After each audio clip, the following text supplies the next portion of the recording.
long time ago in a galaxy far, far away. We are gathered here today to commemorate the passing of a longtime friend.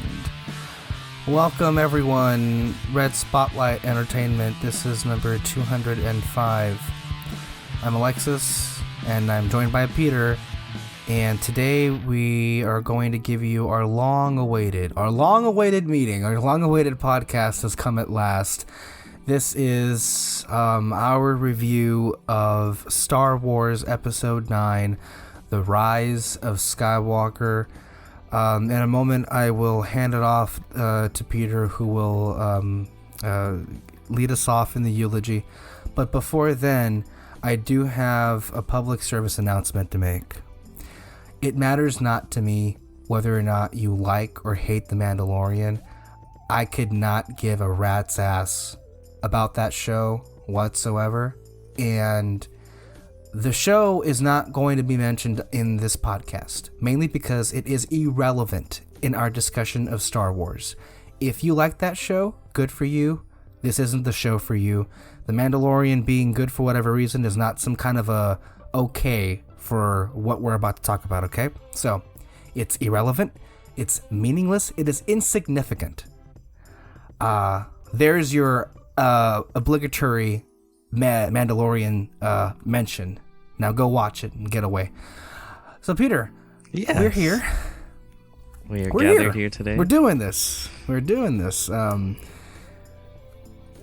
going to review a Star Wars. This has been a long time coming.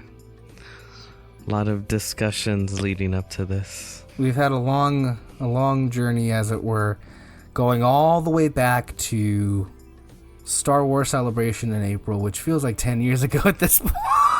It's aged me 10 years.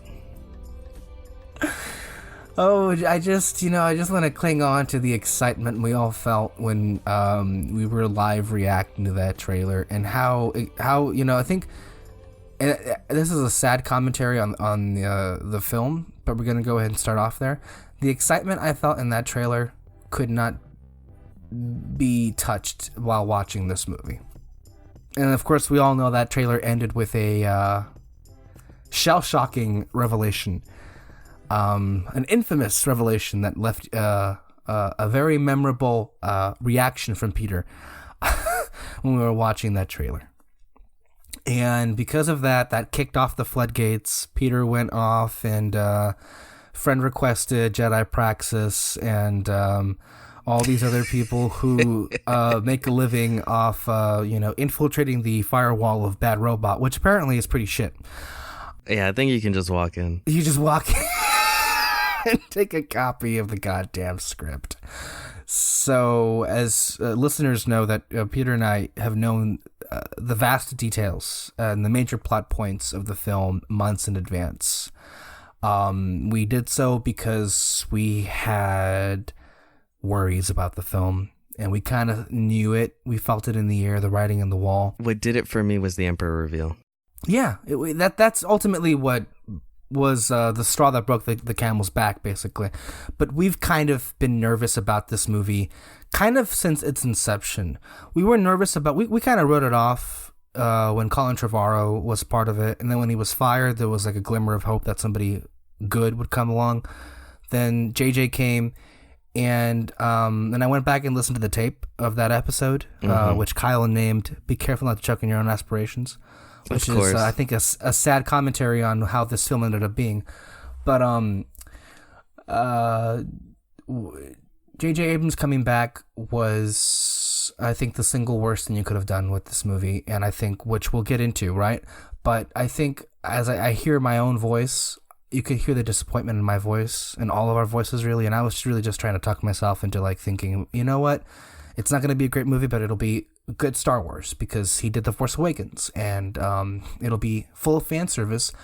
But then Last Jedi happened, and then the controversy happened, and then we both walked into the film, before the whole thing happened, we thought at worst it would be a film that we just disagree with, but it would walk back certain things. But it'd be a good film. Apparently, JJ hired the editor to Benny Hill. Yeah, that's true.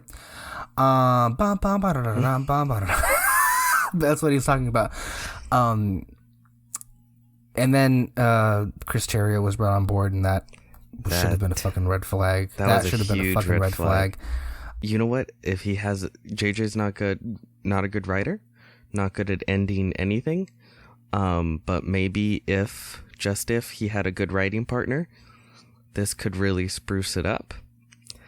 But he got Chris Terrio, writer of Batman v Superman and Justice League. And it makes about as much sense as hiring the guy that wrote the first Dark Phoenix movie to write and direct the next Dark Phoenix movie, which we saw how spectacularly that failed.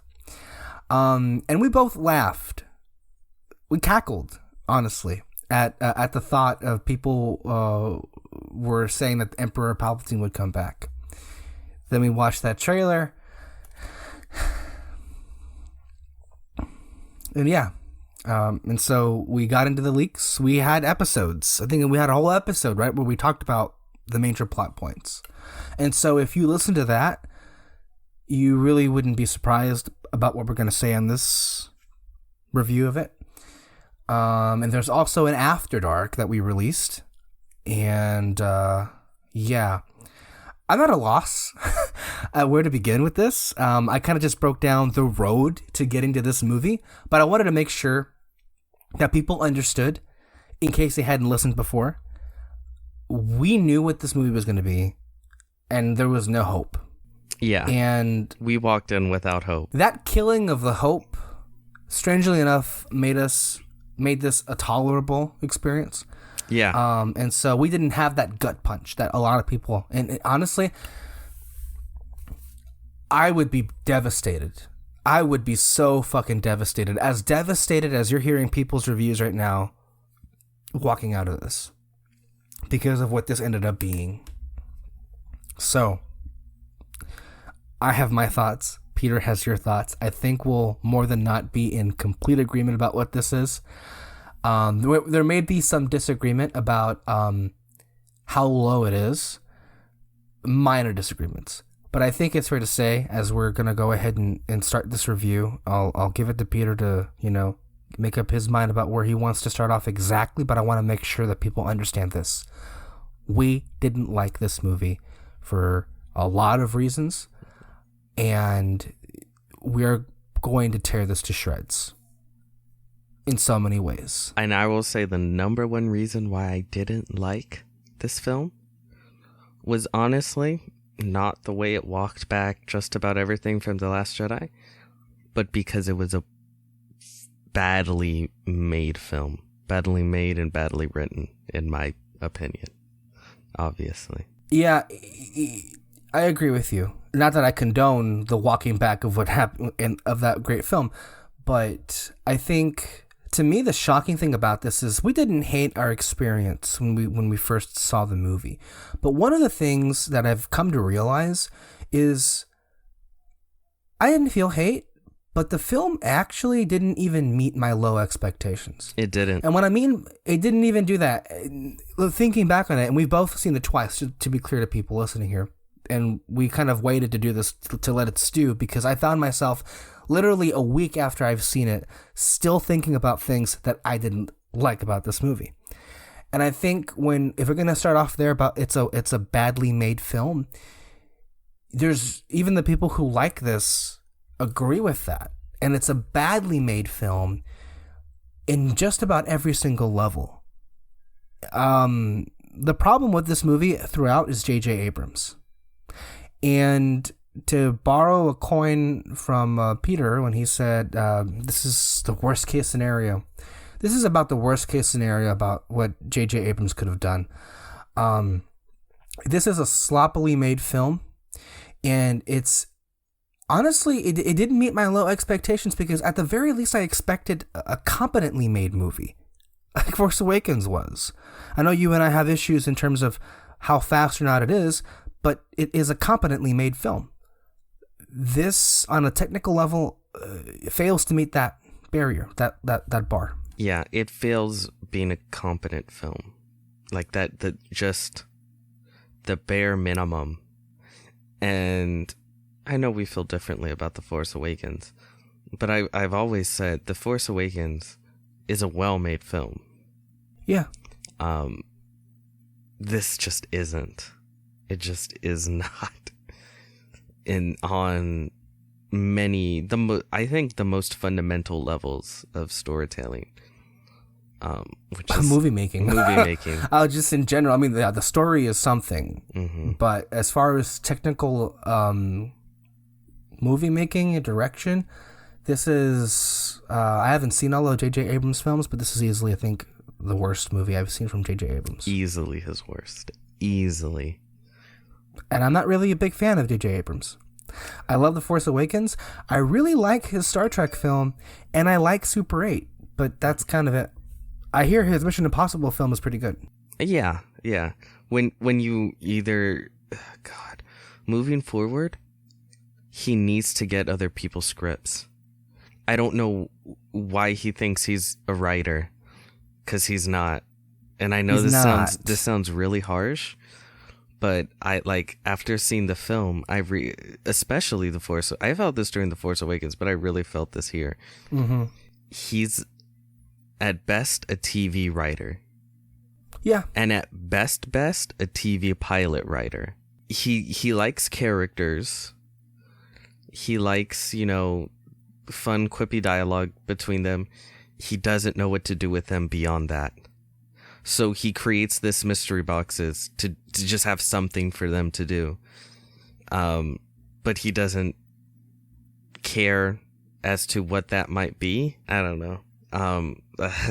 How do you want to approach this? Well, in talking about J.J. Abrams, look, I mean, this is a terribly written script in I think two fundamental ways. I think the story is terrible, and because it's just a series of fetch quests, and it's not really kind of a movie. It's a script that feels more like a video game than a film, and we can even go deeper into that. And a lot of it is the inability of J.J. Abrams being able to write a writing, understanding what these characters' arcs are and where they should end. And of course, Chris Terrio having his big binder of Star Wars facts didn't help at all. By the way, that's true. But there's also this. It is easily the worst script in the entire Star Wars canon as far as films are concerned.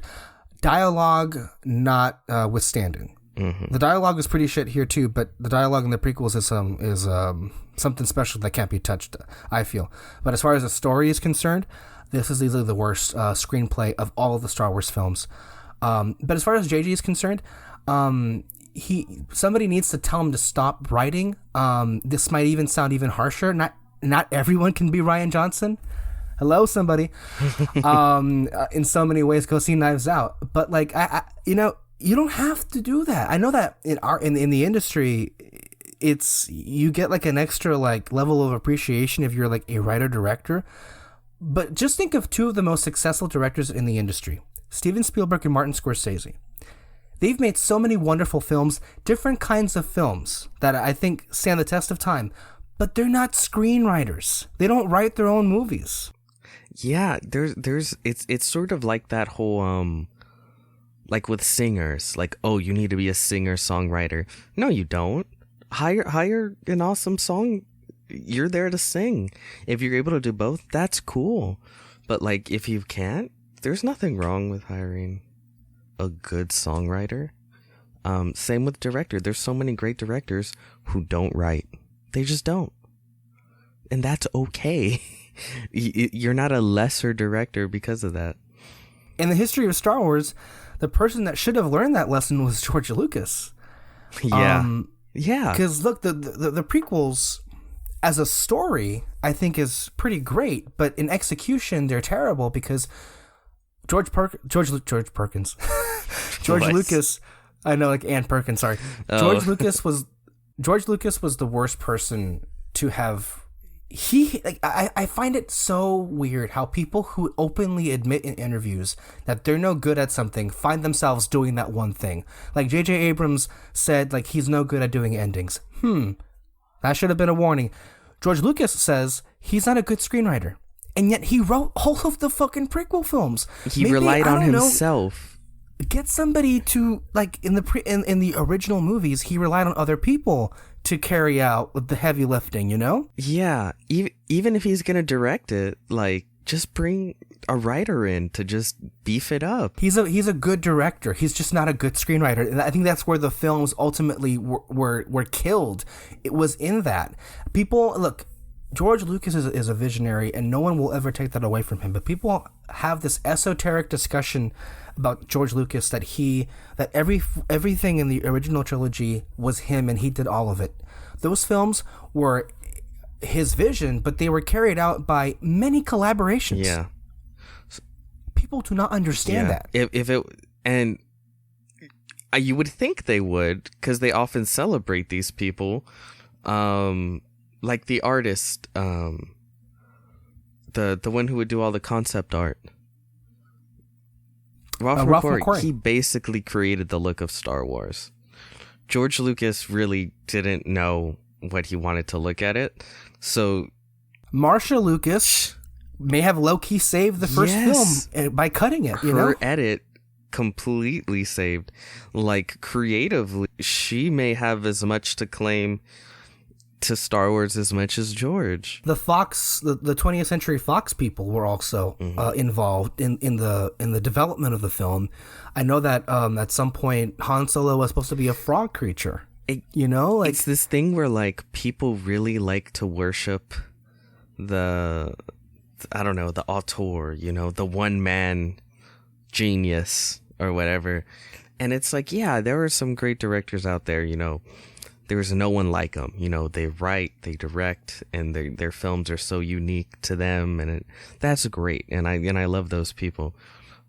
But you're not a lesser artist if you're not that.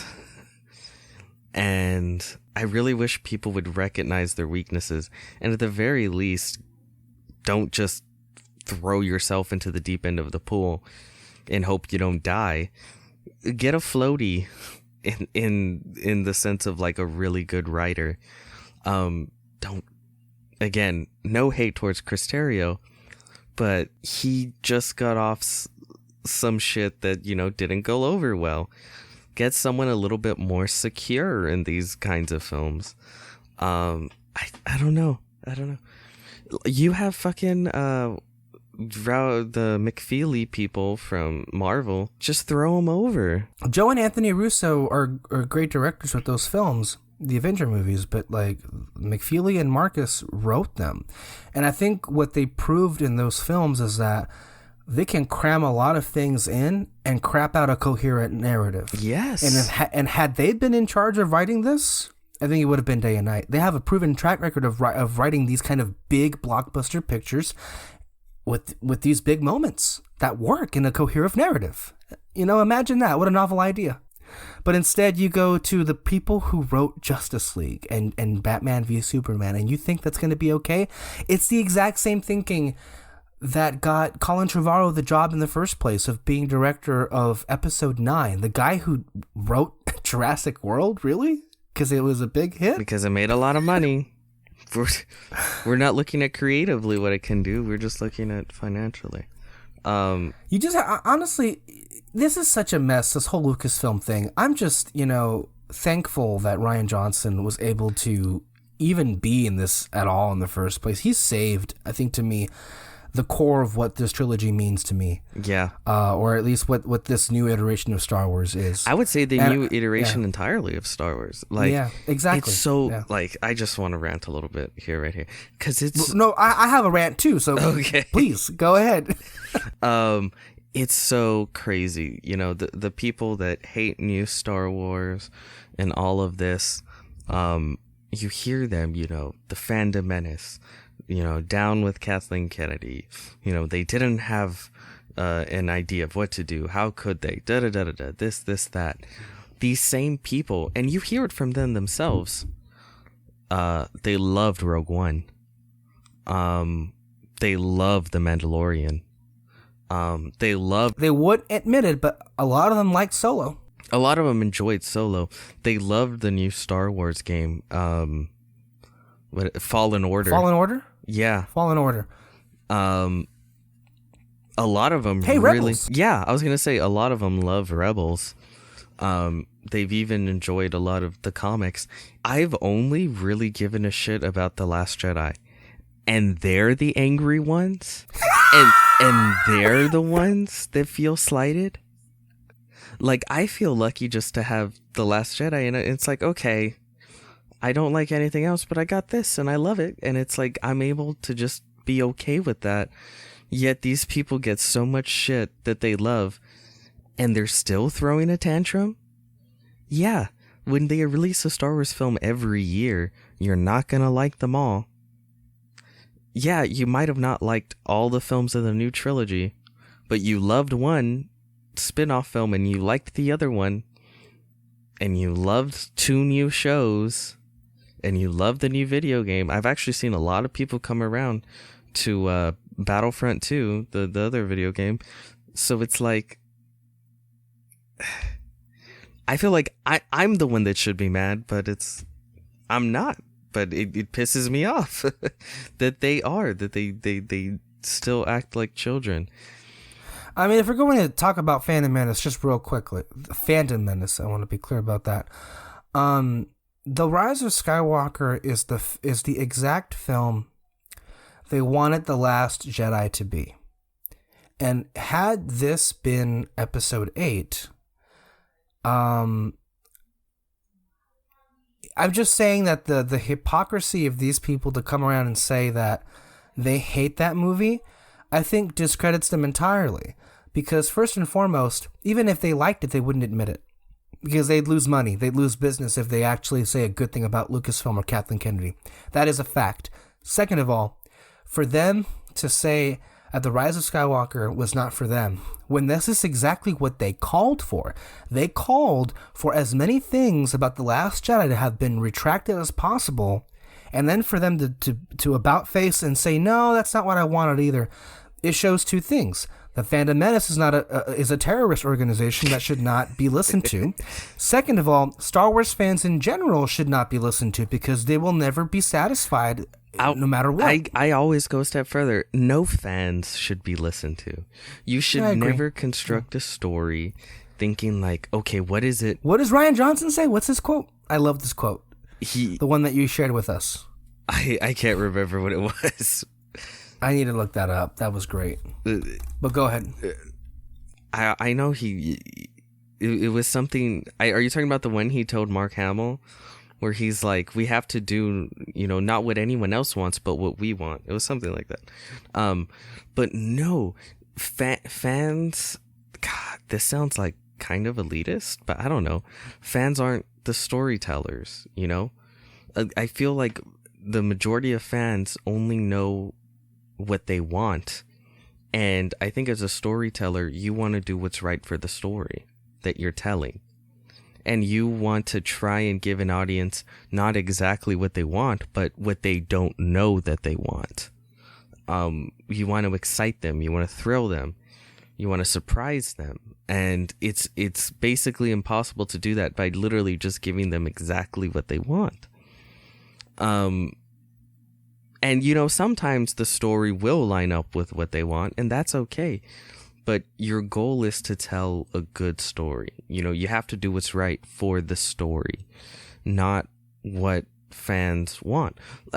Here's like a small example of this. Like Logan. Logan told a very particular story, right? And fans of Wolverine and Hugh Jackman for the longest time have wanted him to put on the yellow suit. You included. I wanted him to put on the yellow suit.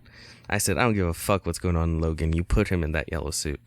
I saw the film. It didn't give me what I wanted, but it gave me what I needed, which was a beautifully emotional story about Logan and his end. And I walked away. Yeah, I didn't get him in the yellow suit, but I got something a lot better. And I understand why they didn't put it in. And it's like, as a fan, if I were there, I could see them, fans forcing that in, and it might ruin what the film was going for to try and include the yellow suit. And when you make films with these huge fan bases, there's so many moments where it's like, do we do what the fans want, or do we do what's right for the story? And if you're looking at it through the perspective of, I need to please fans, you're always going to do what's right for the fans. Again, sometimes it overlaps, but the point is to always, always, always look at it as do what's right for the story. I have a lot to say about that. I have the quote here by Ryan Johnson, and I'll read it to you in a bit, the whole thing about challenging fans. But just to what you were saying, I agree with you, but that doesn't mean that fan service is inherently a bad thing. Yeah, I that's agree. That's not what you're saying. No, that's not what I'm saying at all. Because I think Avengers Endgame had some moments that were clearly fan service, but they also worked for the characters' arcs. Yeah, that's what I mean. Moment. Sometimes what the fans want and what the story needs will overlap. Mm-hmm. But the point is, it's still... The fans' desires should not come at the consequence of the story or the narrative. Yes. I agree with you. And I think a surprising thing about Dave Filoni that I just recalled in this moment, when he was working on Twilight of the Apprentice, the finale of season 2 for Rebels, there were versions of that episode where he was going to have Darth Vader fight against Darth Maul, or Maul as he was called then. But then the more and more and more that came into it, the less it made sense to him, because while he said it would have been a great, as a fan, I'd love to see it, but it just takes away from everything else happening in that story, especially from the Ahsoka Vader confrontation. It makes that less of an impact. If in the middle of this episode we have a Maul and Vader confrontation. It just seems like we got to stop the story for a fan service moment. And by the way, I don't go as hard as a lot of people do when it comes to Dave Filoni. Like, people worship at the feet of Dave Filoni. I think he's good. But I think people go a little overboard. But I think he has shown many times restraint in storytelling. Which is something, it's fair for you to say, because I feel sometimes you don't feel he restrains at all. Because I think I mean, look, I love Dave Filoni. I'm not as hot on him as I used to be. I don't worship at the feet of him because, I mean, he's not perfect, and he's definitely, I think, succumbed to some issues in terms of the things that he's put out. But I think he's known as somebody, I think, that is really self-serving when it comes to giving the fans what they want. But that's not always the case, it seems. Yeah. And I think there are... I think the best example of that is, and again, I wasn't the biggest fan of Rebels, but he did the final confrontation between Maul and Obi-Wan. And, he could have given the fans everything they wanted. It could have been just a 30-minute battle between them. Could have brought in Duel of Fates. It could have gone wild. It could have been epic. Could have been this epic thing. But he said that that's not where the characters were in that story at that moment in their lives. And the way it went down is that shit was over in 2 seconds. And I 100% agree with that story decision. And I guarantee you, he had a moment where it was similar to the Darth Maul and Darth Vader, where it's like, yeah, as a fan, I know fans would like this, but this is where the story needs to go. And that also exposes the hypocrisy, I feel, of the Star Wars fans, because Filoni gets a lot of slack because it's an animation, and people unfortunately do not consider animation to be as important as live action.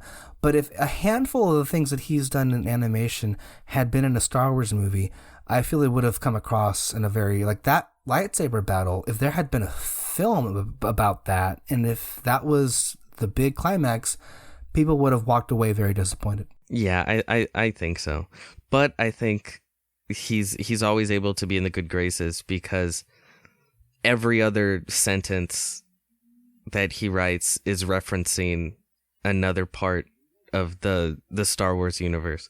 Like every 2 minutes. Dave Filoni has done a lot of shit that I really like. I really like the Clone Wars, and it's just he's someone that views Star Wars very differently, I know, than me. He views it as a world.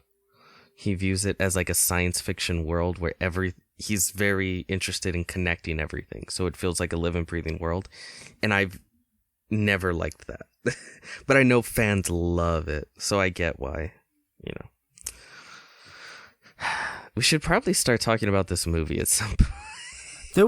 I do, but there was another rant I had in mind. Oh yes, this is what we were talking about earlier about how the original films are made. Mm-hmm. A lot of people, and I, in a way of, I guess, trying to give JJ some kind of an excuse, about how this movie ended up being, is, and every fucking review keeps talking about this, how there was no, outline or creative vision for what this trilogy was going to be. I hate people that say that shit. It's everybody, and it has drove me up the wall because it's a fundamental misunderstanding of how the original movies were made, first and foremost. It's a misunderstanding of storytelling. God. I agree with that as well, but I also just think it is highly hypocritical for these people who are calling for the Star Wars movies to basically have more of a stranglehold put on them, but at the exact same breath, they bitch and whine and moan about the formulaic Marvel movies. I mean, hello, do you not see the inconsistencies there? I mean, you can't in the same sentence say that you want the Marvel films to be less formulaic, but then want the Star Wars films to be more formulaic and more under the scrutiny of Bob Iger or Disney. It doesn't make complete sense. And I feel it's a bit hypocritical in that regard because I want MCU films to be less dependent on Kevin Feige. I want Kevin Feige gone, period. I'm tired of him. But in general, with Star Wars, I think the only good thing I think Kathleen Kennedy has done is that she's let these, up until right now anyway, she has let the directors make their story. And I think she has, up until this movie, I'd say, been very good at collaborating and getting a good product out there in the end result. But it's also, I mean, J.J. Abrams directed 2 of these movies and executive produced another. So like J.J. Abrams wasn't left out of the process of these films for 1 second. So it's like J.J. Abrams was around the entire time. And so that's a constant. Kathleen Kennedy is a producer. She's not, let's say, she's not approaching these movies in the way that Kevin Feige does, where he has many different versions, but she's on the set every single day and she's making these movies and she's part of the creative process. So it's like to say that there aren't people that were a through line through these movies is false. But then you say, well, what happened then? And why are these films? Because I do think episode 8 and 9 don't fit together. I do think they're radically different. Mm-hmm. And I think in the case of episode 9, I just think they dropped the ball completely. Yeah. I didn't have an issue with 8 and 7. I think they actually, to me, the more I watch those 2 back to back, the more I'm happy with how they work together. But 9 does not work, I think, after 8. This is my thing, okay? People always say you need to have an idea of where you're going with the story when you write it. I agree when it's one film. You know, when you write a script for one film, you start it, you should have an idea of where it's going to end, you know, what your ending is going to be, you know, blah, blah, blah, blah. Same with you writing a book or whatever, like all of that. But other than like The Lord of the Rings, if you look at like the greatest trilogies of all time, I really don't know a single one where the story was planned from the very beginning. I can't name you one. Well, I'll give you one that wasn't planned and Star one that people Wars. keep. No, not that. Oh, okay. The MCU. Yeah. There's this misconception. There's this huge misconception that unfortunately critics who I hold in high regard want to say this. Like I was watching one of the reviews of Skywalker, Screen Junkies, Roth Cornett, who I enjoy quite a bit, and she was saying how Avengers Endgame is the achievement of Kevin Feige. But in my mind, I keep thinking Kevin Feige should be credited for guiding a cinematic universe, but he's a great producer, but like he didn't make the movie and he didn't have necessarily like the people who deserve, I feel, the most credit for that film are Marcus McFeely and Joe and Anthony Russo, the people who actually wrote and directed the fucking movie. And like they act as if Avengers Endgame, point by point, was planned out when Iron Man was being made. And that's a fucking falsehood. It's a that's not true. complete falsehood. Like, people need to remember, they didn't even know if they were gonna get Spider-Man. Like, so much of this Phase 3 depends heavily on Spider-Man's character, and they didn't even know if they were gonna get him during Civil War. Like, and this is what... Weren't they in pre-production? They were in pre-production of that film, like, when it was announced. Yes, like, another reviewer, I love that he's saying this, because this is 100% fact. This is truth. Bibani, William Bibbs. William Bibbiani. Bibbiani, yes. Okay. I don't know. I don't agree with everything he says, but with here, he's 100% correct. You do not need to plan out anything. Literally anything. What you need to do is the method of yes and. So what that means is someone tells a story, you come in, go yes and you expand on it. And then the next person comes in and they say yes and they expand on it from there. That's what the MCU did. They didn't have this shit planned out. You know what they did have planned out? What films they were going to release. That's the extent of their planning. Like, we're going to release these next 5 movies, and we have a vague idea of what they're going to be. But, not really. Most of them are just typical origin stories. But they build off what was there before. Like, oh, Hydra was established? Okay, let's use Hydra here. Yes, and. This previous film set this up? Okay, we'll bring it in and use it here. Yes, and that's basically the type of storytelling that they do, and it won't be 100% smooth, obviously, but it allows the largest level of creative freedom to make what you want to make, and you're obviously gonna have much less of that because there's 3 films being released a year, so you don't have the ability to have a film release and then write the next one. It's like when 3 are being developed at the same time, you got to be less risky. But with Star Wars, where this film failed, and I 100% agree with you, it failed in this film, the 9th film. I 100% believe JJ made a film, and then Ryan said yes and. For everyone, I completely disagree with people that say that 7 and 8 don't fit. I don't even particularly care for 7 that much, and I 100% believe they fit together. I think they flow perfectly from 7 to 8. But But then we got to 9, and it was no longer yes and, it was yes but. Oh yeah, yes. There's a lot of that, but not really. And then that just makes it completely fall apart. You're right, and then that's when people are like, it needs to be planned out from the beginning. No.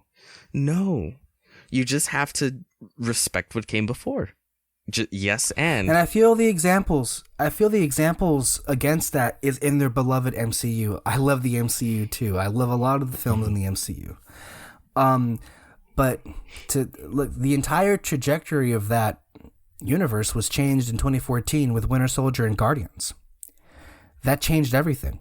And it changed what they could do with the movies in terms of just having Joe and Anthony Russo, because that Winter Soldier movie was so influential that they asked them to come back and do all of the major events in the MCU, basically for that Infinity Saga, whatever they call it. If they had never been hired, the MCU would be completely different right now. All the stories would be completely different. Who would they have to have done those movies if not for Joe and Anthony Russo? Because they proved it in the Captain America movies, being able to juggle many characters. They got lucky. That was their resume. Yeah, they got lucky. Yeah. Well, the MCU got lucky in that regard because we saw how Joss Whedon couldn't handle Age of Ultron with that many storylines or that many characters, and we saw how bland that was and everything. But I just think, look, getting back to Star Wars, but I think that the big thing about the MCU is that there are many lessons in it that I think disprove of the many things that people take away from it. Yeah, and if you want to give Kevin Feige any sort of props, don't give him props for quote unquote planning out the whole story, because he doesn't do that. Give him props for putting his foot down and saying, okay, well, no, this was already established here. You can't change it, So he didn't, after Winter Soldier, where it was revealed that Hydra was inside what's it? Shield. Shield. The next film that someone made, they didn't allow them to go back and say, well, no, actually, it was aliens pretending to be Hydra. And then he didn't actually Scrolls. And then he didn't, go, well, actually, no, it actually was just Hydra. It wasn't aliens with like a film after that. It's like, well, no, this was established, and now we just add to it. We don't try and fuck with it. So if you want to praise him for anything, praise him for that, because I think he does a really good job in that aspect. And if I think Kathleen Kennedy needs anything, it's help with that. Where, like, I really think if that mentality would have helped this film immensely. It would have helped it immensely if they had already decided, like, okay, you guys all signed off on Ray Nobody. Okay, you guys signed off on it. The last film is not the time to double back. Well, yes, but no. You should have put your foot down, Kathleen Kennedy, and said, this has been the direction we decided of this franchise. You gotta make do with it. Tell a story of Ray Nobody. You gotta figure it out. That's what she should have done. And she's like, the Emperor, we've already established the Emperor is not a part of this. And I know she tried to lie and say, oh no, it has not always been. That's been disproven though. It's been completely disproven. Trevorrow didn't have that in any of his versions. So you should have put your foot down and said, no, work with what you got. And I think Kevin Feige does that. And I think that's why they're successful. This movie feels as if she was entirely absent from the process. Because that is her job to do that. It also feels like the Lucasfilm story group was absent entirely from this movie. And again, there are minutia details in the film that are aggravating if you're a canon junkie. I'm not so much that anymore, but I want to say this. The film, if it had been great, those aspects wouldn't matter at all, like in terms of Endgame, like certain things that don't make sense. But when you have a film that is so focused on the minutia and is so focused on very specific rules that you set in place, when they don't make sense, then I feel is legitimate to pick it apart and criticize that when you put so much importance on it already in the screenplay and in the plot of the movie. So it feels like the Lucasfilm people either weren't absent from this or JJ disregarded them completely and they let JJ do whatever he wanted. Again, it's also another layer to this is that in people's reviews attacking the movie say that this felt like it was a corporate mandated film. Yeah, it felt like that, but that's not entirely what happened though. I felt in terms of it came across that J.J. Abrams legitimately felt that these were the actual endpoints for where these characters should go and what this movie should be. This was him using The Last Jedi as an example of being bold.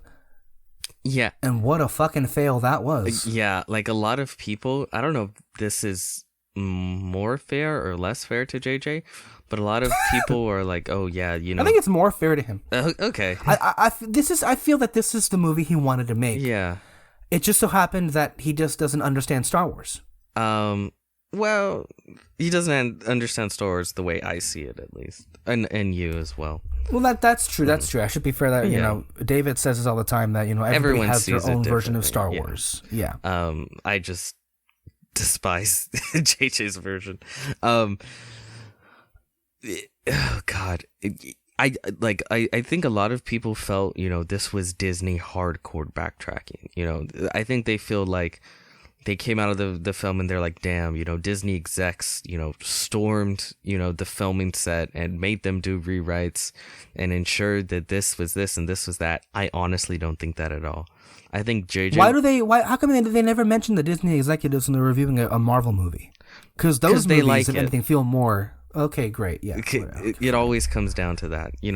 Hypocrites. They'll attack, corporate greed and da da da da da.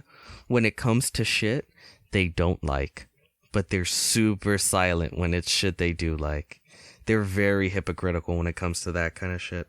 But no, this film specifically, I feel 100% was JJ's vision. 100%. We can throw Chris Terrio in there as well. Chris Terrio as well, but I feel like Chris Terrio obviously just went along with whatever JJ wanted. I like the good, the bad, and the ugly. It's the story JJ wanted to tell. I don't think was Disney meddling. I don't think this was Kathleen Kennedy meddling. This is a point where I would have liked to see a little meddling and be like, hey, like we saw the script. Actually, this is the direction, from, your film to Last Jedi to now. And this kind of contradicts a lot of stuff. So we'd rather you make a film that doesn't. And by the way, they've done it before. They brought people in to rewrite Rogue One. They completely reshot Solo when they weren't happy. Yeah. So what the fuck happened? There was a precedent for that, and they didn't do it here. I think Kathy just blindly trusted JJ completely. Yeah, which is really stupid if you've seen any of his other work. But then you see the fact... But they're friends. They're practically friendly, these two. Not only are they friends, it seems like she judges based on money. Yeah. Because that's why she hired Colin Trevorrow, and that's why she hired a lot of other people. We're like, oh, they're up-and-comers that make money. And then it's like, well, aren't you going to see whether they're a good fit for this film or property? But they made money. Like, yeah. And because you could tell Disney adores The Force Awakens, like a lot, like the company as a whole, and it's because it made them all the money in the world. And I think it's solely because of that. We're like 50 minutes in. Do you want to jump into specifics with the film? We? Yeah. Let's start at the beginning. Okay. The dead speak. Oh God! The crawl comes up. It's immediately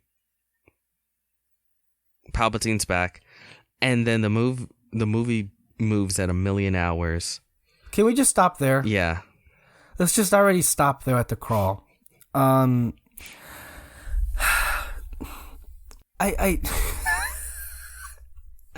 it just like the crawl is literally just Palpatine's back. Go with it. Yeah. And that's that. And it's just like, I'm not a fan of things coming in at the last minute and saying that, oh, I never even read Ryan's thing. Hold on a minute. Oh, the quote. Holy fuck, we went so beyond that. This is what Rian Johnson said, and I think it fits in this aspect. Even my experience as a fan, if I'm coming into something, even if it's something that I think I want, if I see exactly what I think I want on the screen, it's like, oh, okay. It might make me smile and make me feel neutral about the thing, and I won't really think about it afterwards. But that's not really going to satisfy me. I want to be shocked. I want to be surprised. I want to be thrown off guard. I want to have things recontextualized. I want to be challenged as a fan when I sit down in the theater. What I'm aiming for every time I sit down in the theater is to have the experience that Empire Strikes Back, with Empire Strikes Back.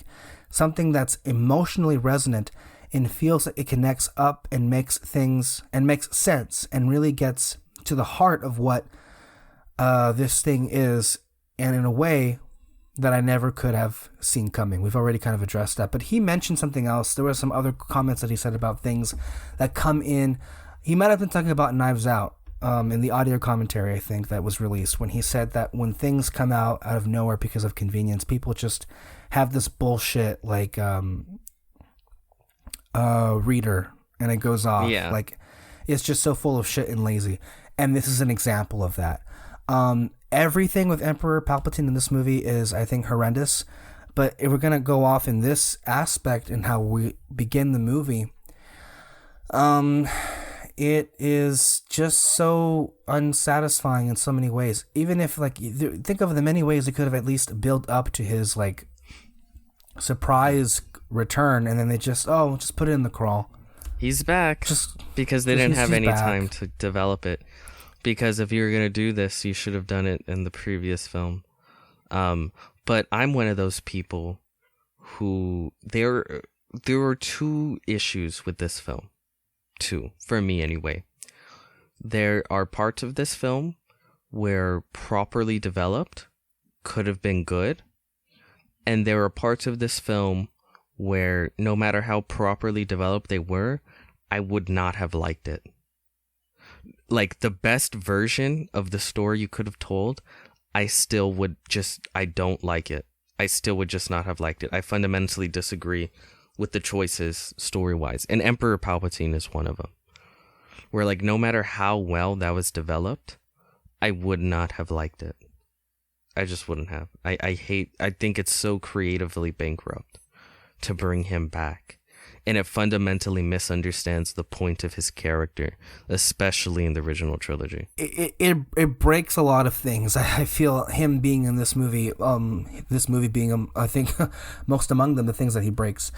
The presence of him is completely unwarranted, and it just feels so shoehorned in. And again, we read the comments when they said, JJ says that he couldn't have imagined this movie without, he treated it like a TV show where they bring back the major villain for the season finale. God, he cannot get out of the TV mentality. He can't. Where it's like, what? You don't have the main villain? And it's like, Emperor Palpatine was never the main villain. He was literally just the devil on Darth Vader's shoulder. Like, he was never meant to be this. And as far as this film was, and again,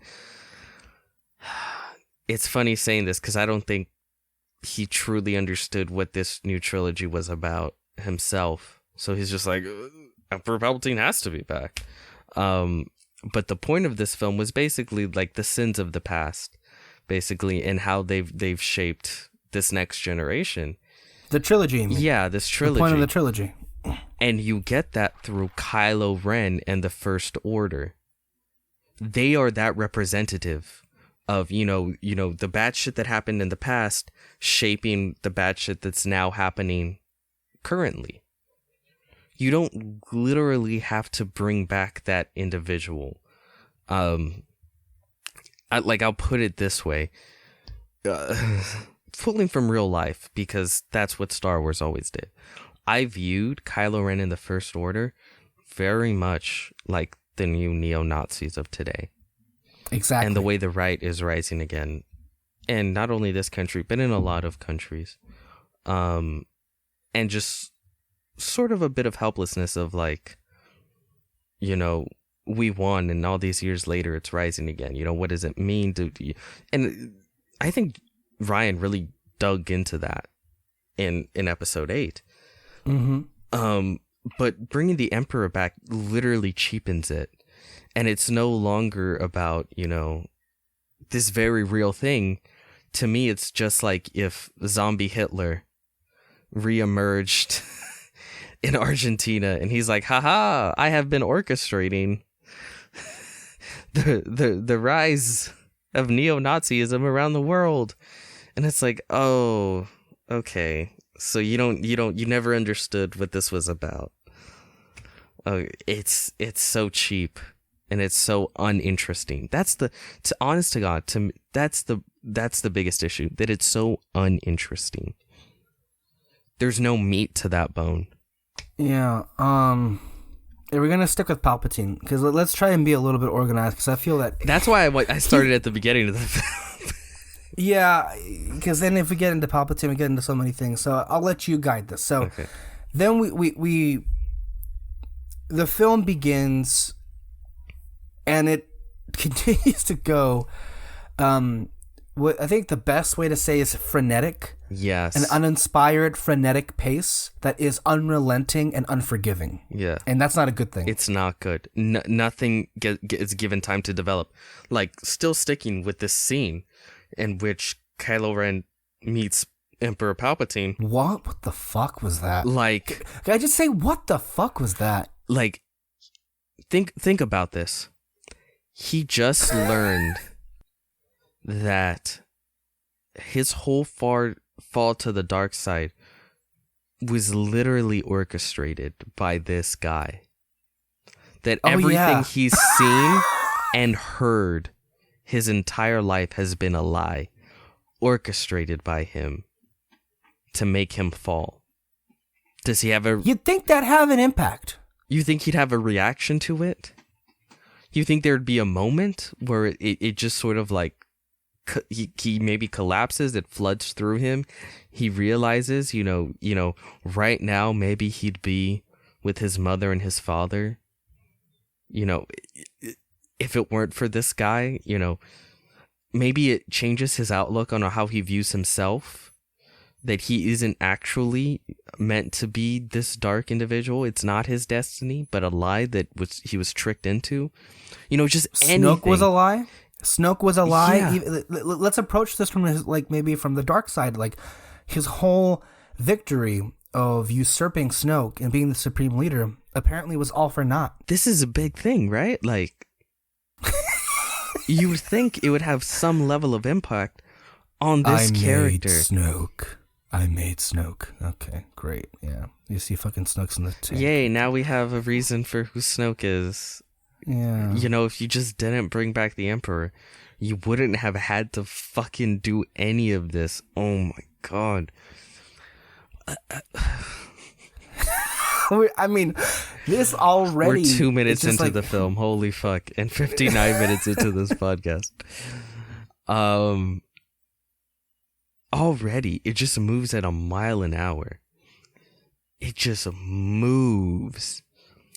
And then we had a discussion with Kyle about this, and he's like, oh, you guys are being just like the people you get mad at. Because we were sharing all kinds of shit about this film and discussing it on our group chat. And we were talking about, like, well, how does this make sense if this was done? And, you know, the lore and da-da-da-da-da. And there's shit that we usually dislike when people do. And Kyle's like, you guys are kind of being hypocritical. And I'm like, well, not really, because that's literally all there is to this film. It's the entire... And JJ said this himself. The film is literally just designed to answer questions and give Can we stop fan there? service. Can we just stop right there? So that's an admission by the director. Mm-hmm. That this film has nothing fundamental to say. There is, and as we say the film, there is no substance to it. There's no really a point to its existence. It's funny, we were also saying in that conversation about somebody said that Solo had no point to exist. Not even this movie has a point to exist at the end of the day, really, when you think about it. Especially in how it was handled.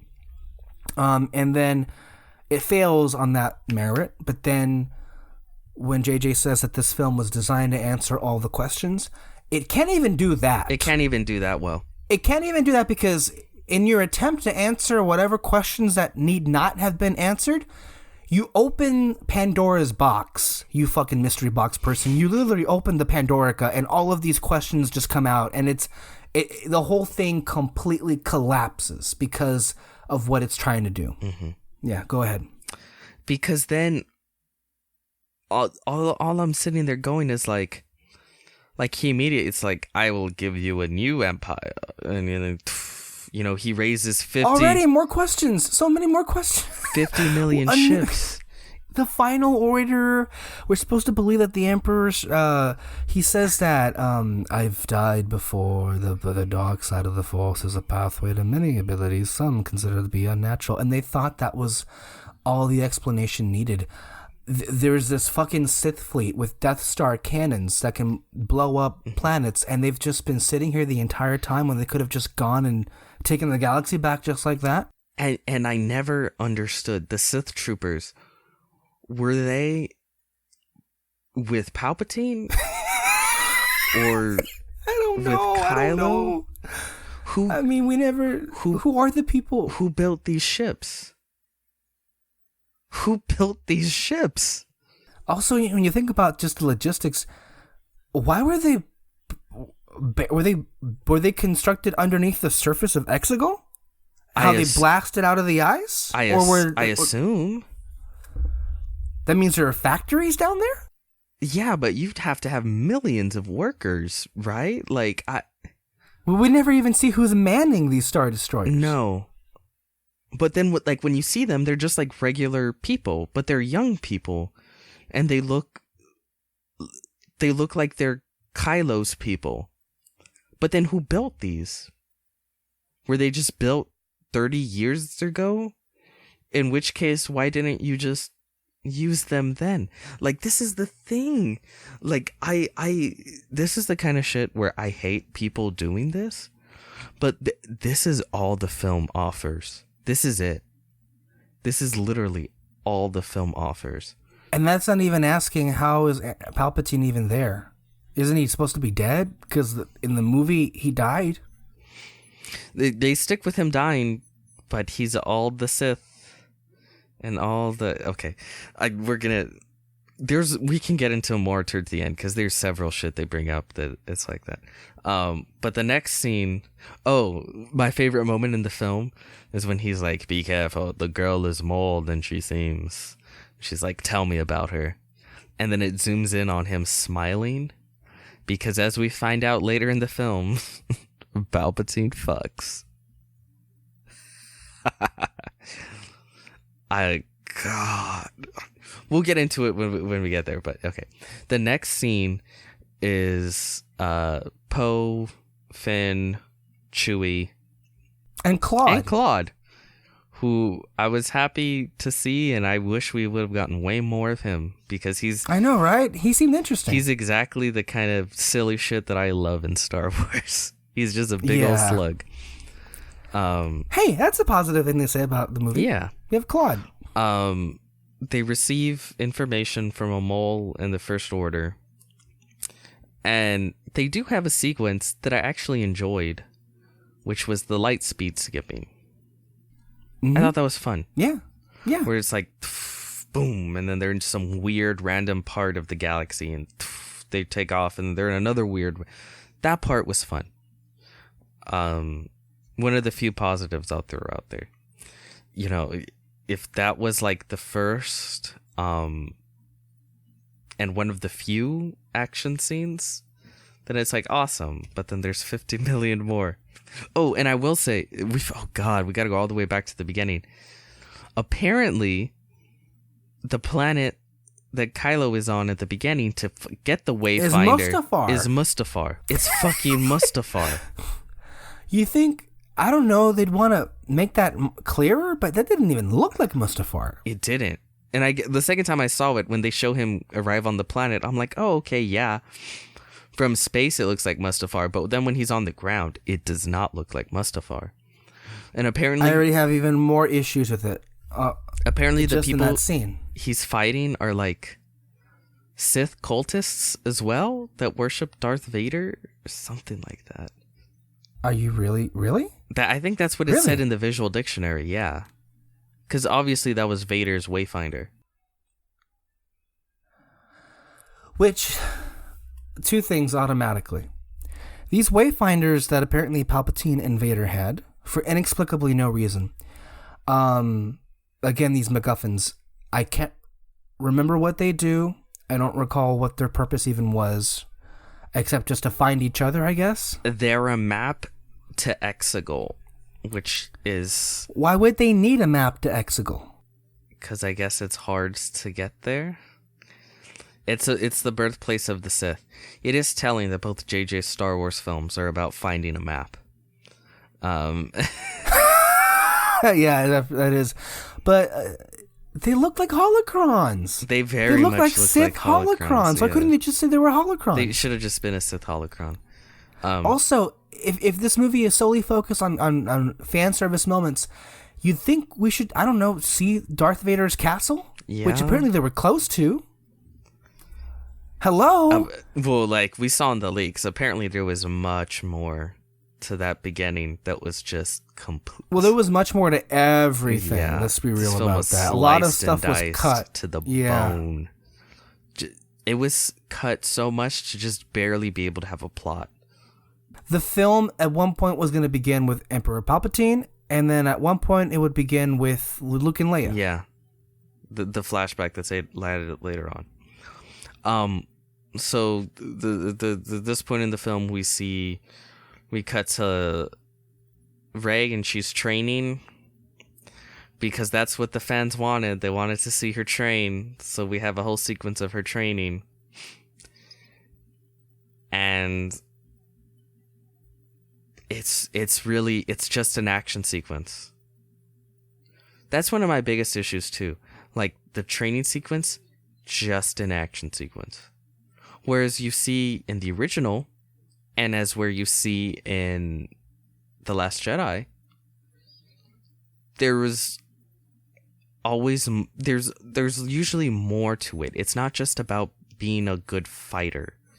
Like, I always viewed the Jedi, like, training with the saber, all of that.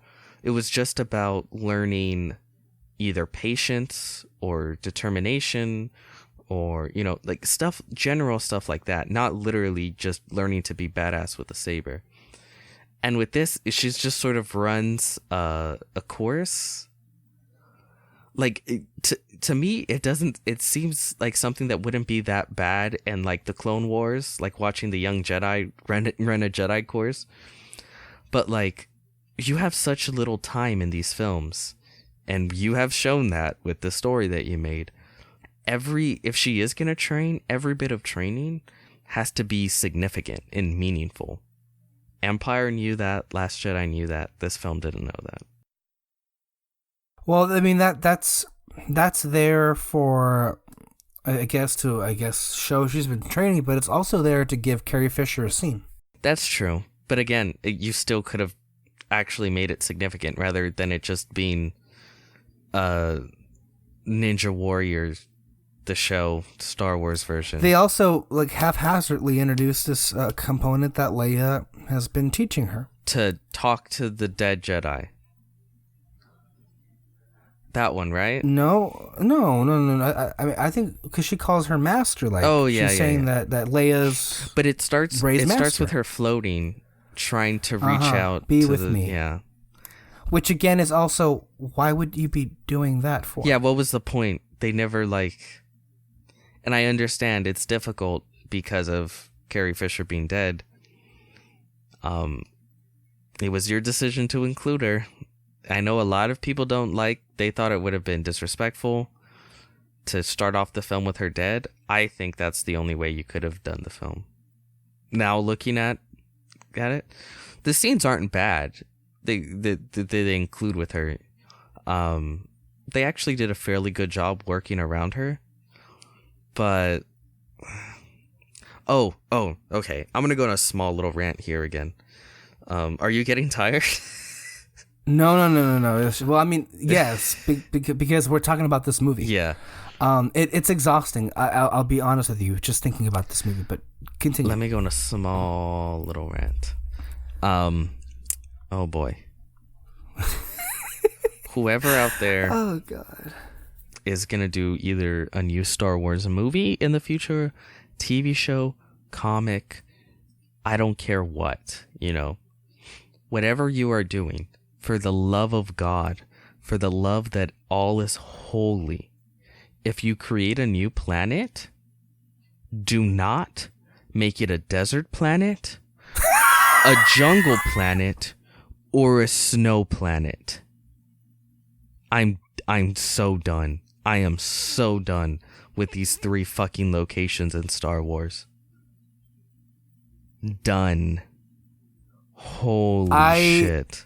I agree 1,000-fold, and I think those facts also retroactively make this worse. Because I think that's also a personification of JJ's uncreativity. He is lacking in creativity like crazy. And by the way, when they did it in The Force Awakens and The Force Awakens came out, I was like, okay, I get why they did it.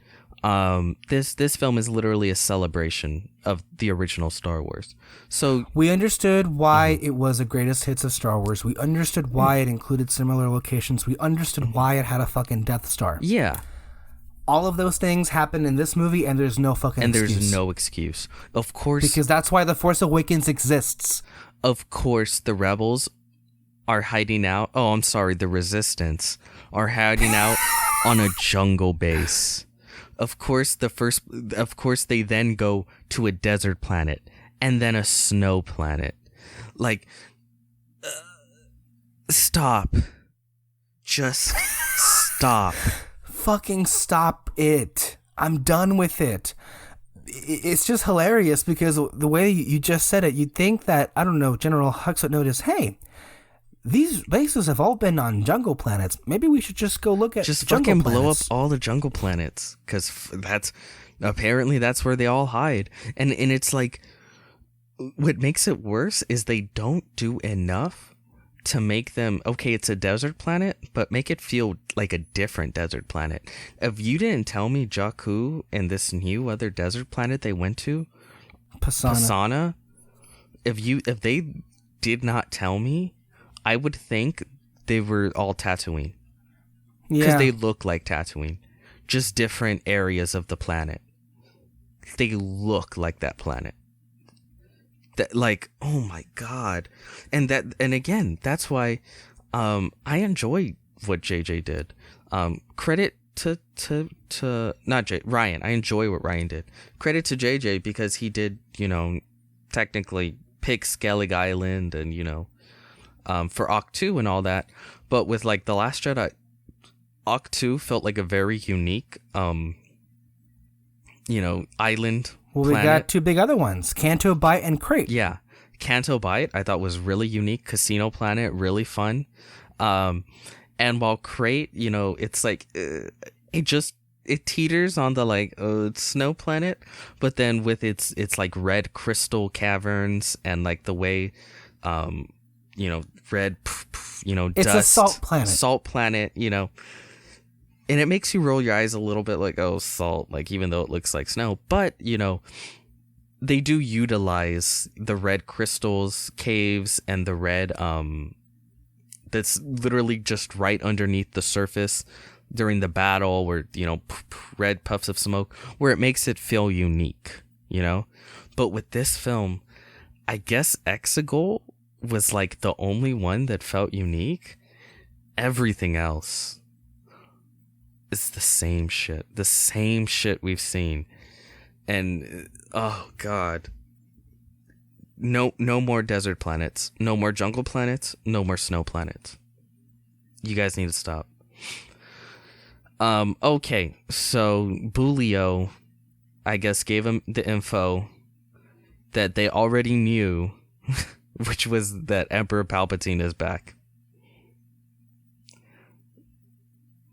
I caught that too, which is, so this entire mission was just to get confirmation that what they heard was real? Yeah. You died for nothing, Bulio. Holy fuck. Which was voiced by Mark Hamill. Mm-hmm. And I think it's also just to say that there is a mole. Just to establish that there's a mole in the First Order. Of course, they don't really do anything with that later on, but, So, they find out, like, Emperor Palpatine is back, and everyone's like, oh no! And they have, like, a million reaction shots of Leia, because they had a lot of B footage of Leia just giving looks. So then they decide to go like, oh, and I guess they find out about a Wayfinder, or no, do they? I can't remember. But they go through the Jedi texts, or Rey does, and she's like, well, Luke was looking for Exegol, so we'll go where he left off his search, which is the Forbidden Deserts of Pasana. And that sounds way cooler than what the planet actually is. Yeah. The planet's just Tatooine, but they have a rave going on at the time. Okay. So, yeah. Oh, and Rose doesn't go because Leia wanted her to stay for reasons. They literally have a scene where they're like, hey, Rose, last chance, you want to go on the big adventure with us? No, Leia wants me here. Okay. Poor Kelly Marie Tran. I feel we need to dwell on that and really do. sell home how disgusting that is. Because, okay, let's look at it from a logic perspective. If you needed a character to be with Leia, with like the one scene they cut back to her, or when she dies later in the movie, you have Billy Lord's Connick's character. You also have Maz Kanata there. So why couldn't those people suffice to serve as plot devices to be around Leia if you needed somebody to be around there, you know? Not only that, and again, I know this film, JJ took on a difficult task, especially for himself. This film had, I think, the shortest prep time of any of the new trilogy films, which says a lot. So I do give slack in certain areas, but so much of the issues I have with this film have nothing to do with being short on time. They have to do with creative decisions, and they made a creative decision to add 1.5 million more characters instead of using the characters they had and just developing them further. The biggest one being Kelly Marie Tran. Kelly Marie Tran's character, Rose Tico, has been... Kelly Marie Tran has been a victim of vitriolic abuse by Star Wars fans, toxic Star Wars fans. And this is the thanks she gets for the abuse that she took. This is what J.J. Abrams, who says that the best thing that Ryan did in Last Jedi for me was to give me Kelly Marie Tran, which says a lot, and also that must have been fucking bullshit if this is what you do with the best thing that you think you got out of Episode 8 is 76 seconds of screen time. Kelly Marie Tran as Rose Tico got 76 seconds of screen time in this movie. I think that's just disgusting on so many levels. Not because she's like the greatest Star Wars character, it's because of all of the stuff that happened in the real world, that this was a woman of color who was attacked for being a woman of color by a lot of these toxic people. And what do you do with her? You have a scene where you get to cop out not having her in the movie. There is no explanation for why she should have been with Rey, Poe, and Finn. And by the way, this is another thing. I'm not going to blame Disney. I'm not. I'm blaming JJ and Chris Terrio. You know why? Because remember earlier where they had like a lot of merchandise with Rose on it that was, quietly removed. And a lot of people assumed like, oh, Disney is giving in to, those toxic Star Wars fans, da-da-da-da-da. I don't believe that now. No. I believe they realized, oh, she's not in the movie. So they took her off the merchandise. And I'll give Disney this for each movie. They do market pretty appropriate to the characters that are actually in the film. Right. Leia wasn't even in any of the marketing. Yeah. So again, this is something where I'm not going to blame the Disney corporate machine. I think if they actually had her be a major character, she would have actually been on some merchandise. But I think they realized, oh, she's in about a minute of the film. 1:16. And again, JJ, if you didn't like the story, you didn't like what they did with her, just write her a new story in this one that's to your liking. Like, if you thought she was a bad character, make her a good character. Also, how do you not have the foresight to see how that's going to come across by giving this character only 76 seconds of screen time? Considering all the stuff that's been happening with Kelly Marie Tran. Again, I know a lot of people want to apply a malicious intent, but then I hear JJ talk about the film, and it's like, oh no, like it just doesn't occur to you, these things? Like with the Palpatine thing. Oh, yeah, well, obviously, I've never read a story where the big villain wasn't also at the end. So it's like, oh, okay. This is just the way you view these things. Like, oh, here's a small little, just to throw it out. I don't think we probably could talk about it right now. The costume designer on Kylo Ren's helmet in The Rise of Skywalker. This was a direct quote. Kylo destroyed his helmet by bashing it against the wall. That was something Rian Johnson, who directed Episode 8, had him do.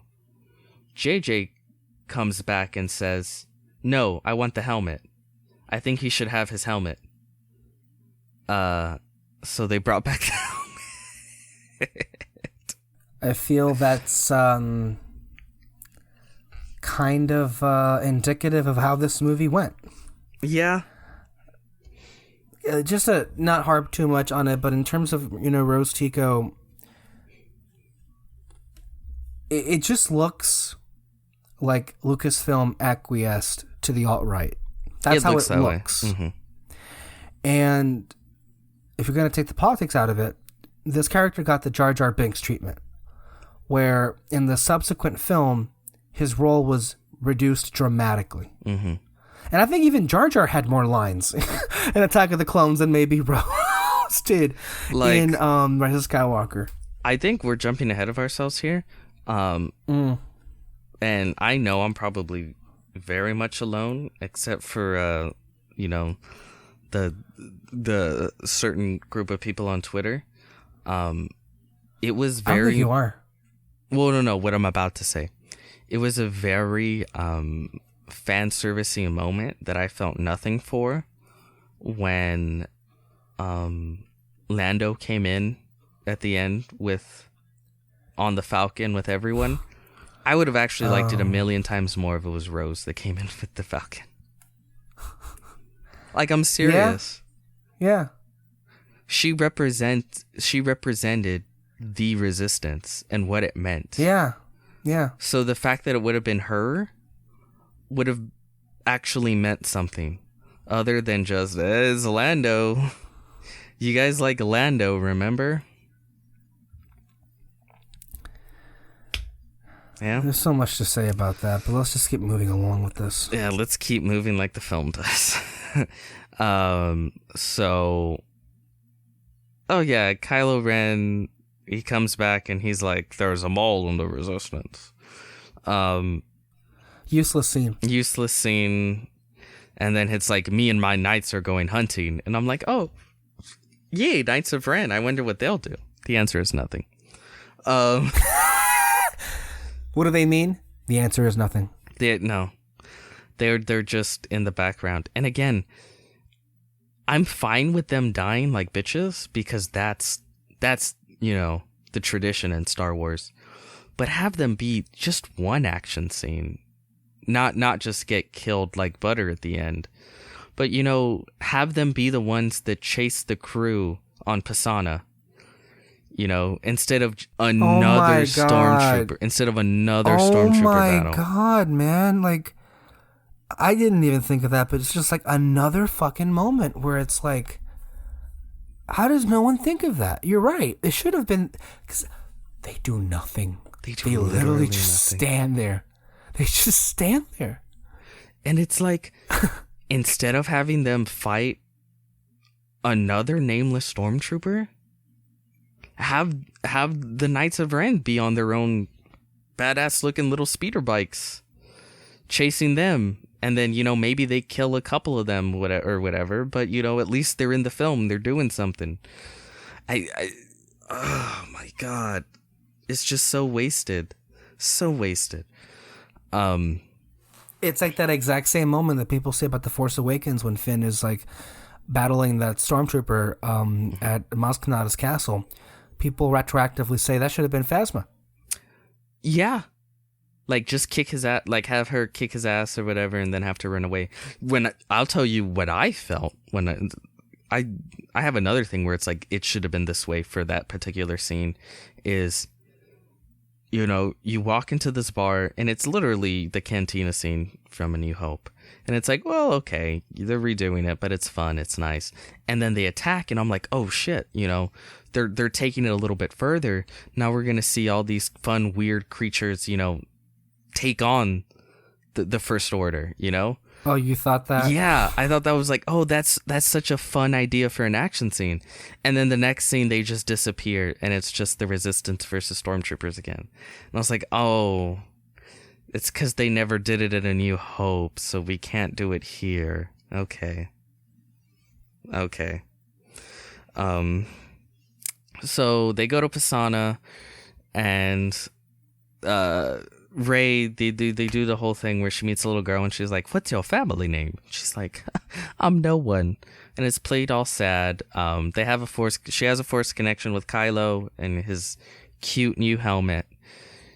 And it's basically, like, we're meant to be together. I will turn you to the dark side. And she's like, no, go away. It's that kind of shit. He pulls her necklace. He finds out they're in Pisana. They get saved by Lando. And he literally just pops in and says, hey, I'm Lando. Hey, how you doing, Chewie? And then that's it. That's his character. He gives them more exposition about Ochi's ship. They said Ochi was a Jedi assassin. What's a Jedi assassin? And again, at the very least, if it was something like fucking Dave Filoni, you know what he would have done? He would have made Ochi what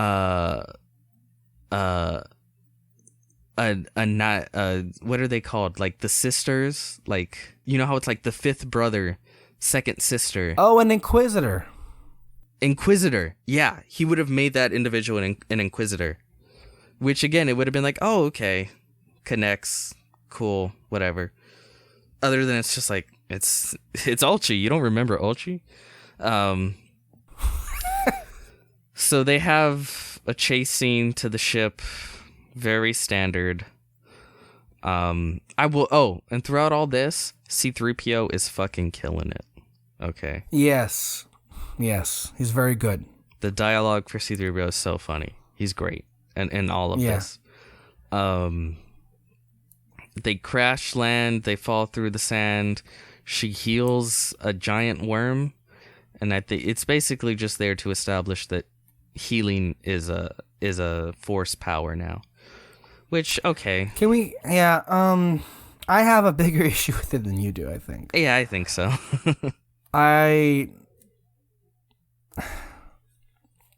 It's just, why?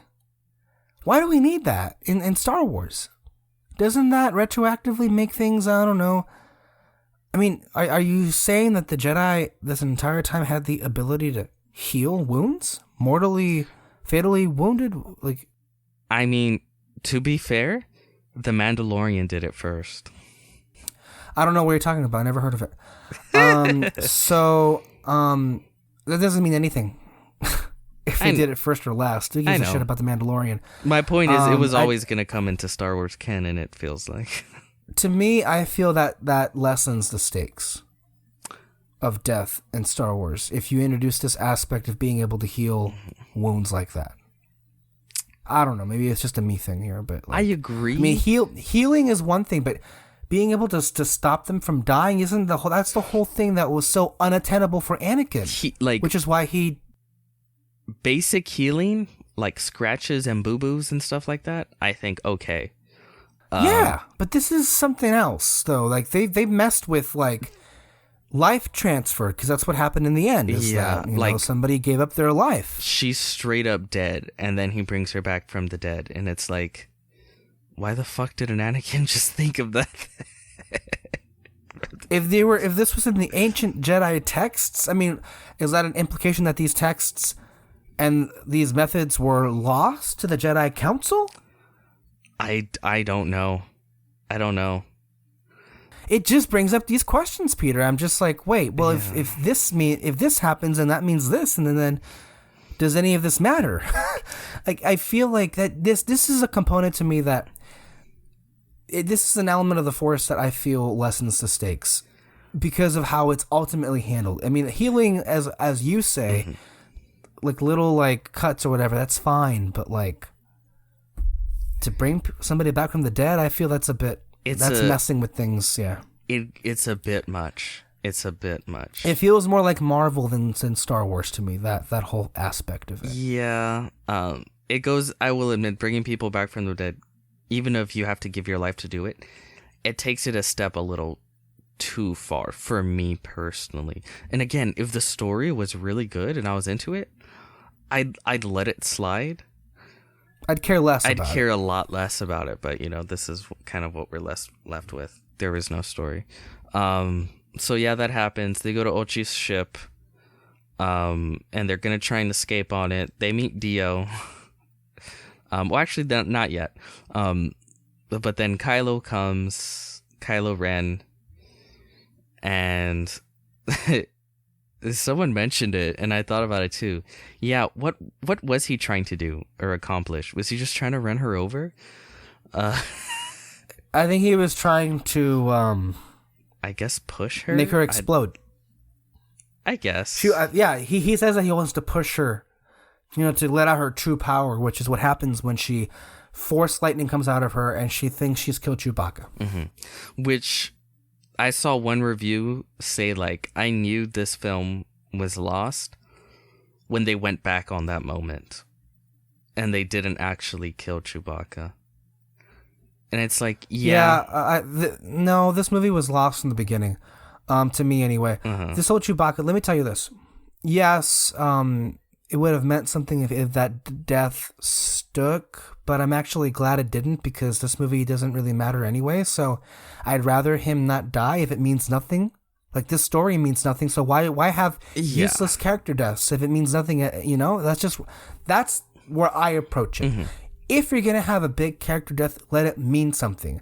The fact that none of this movie means anything at all, okay, well, whatever. Yeah, I agree. Like, that's kind of the way I feel about Kylo's death.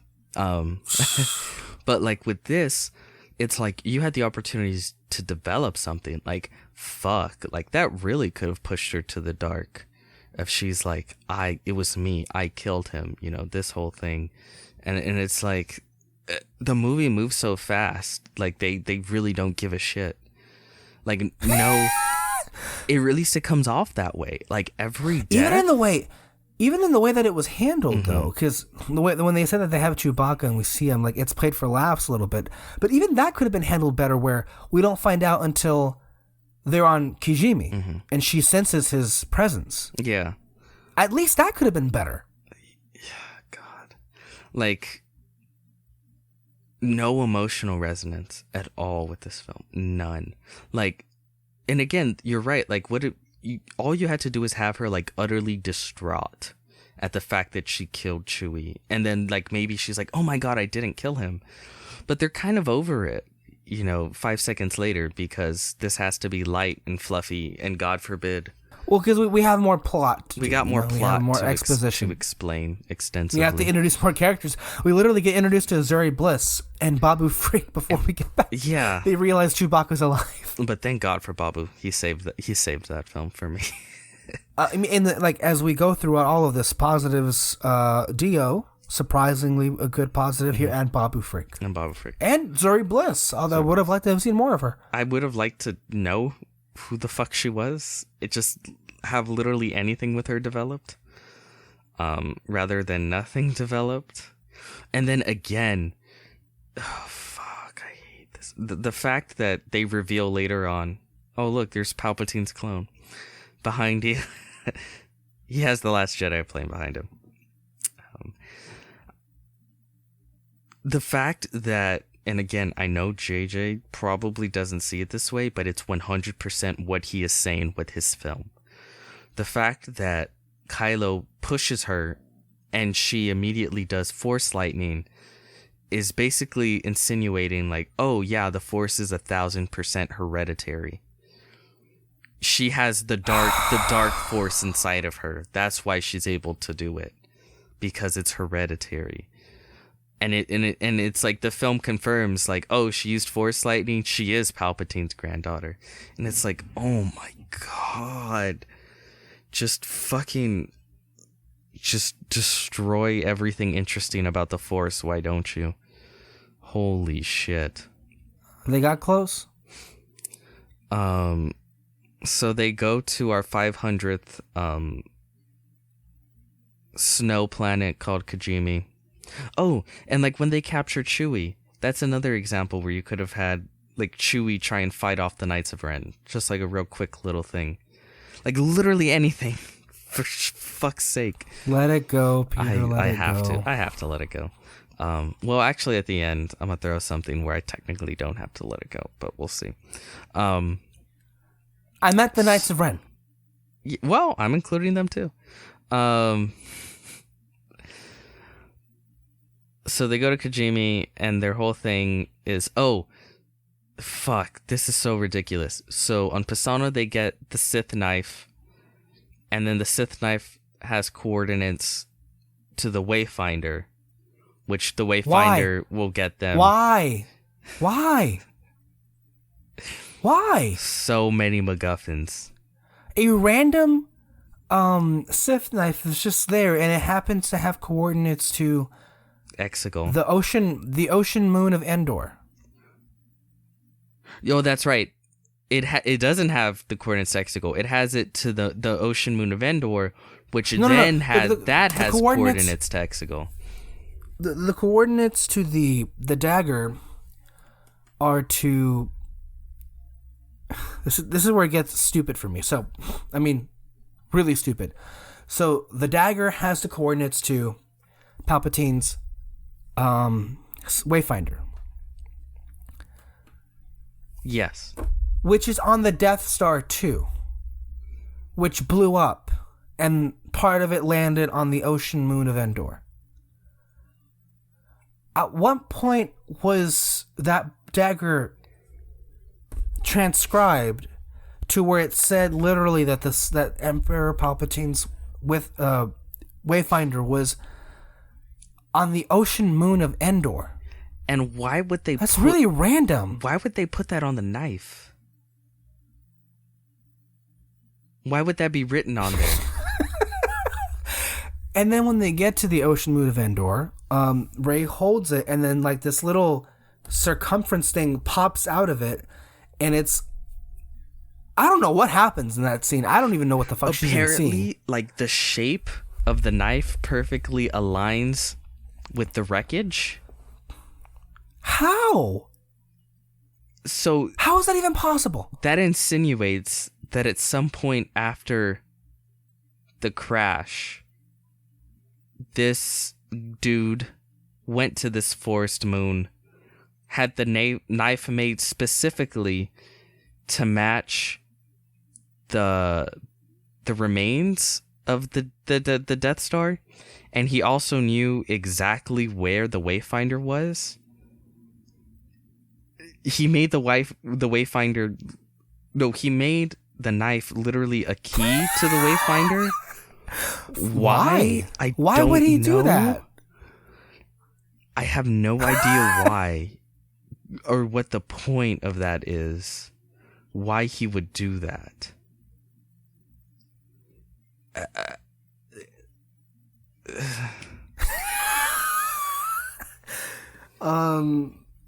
If we really skip past the whole so the Death Star reveal.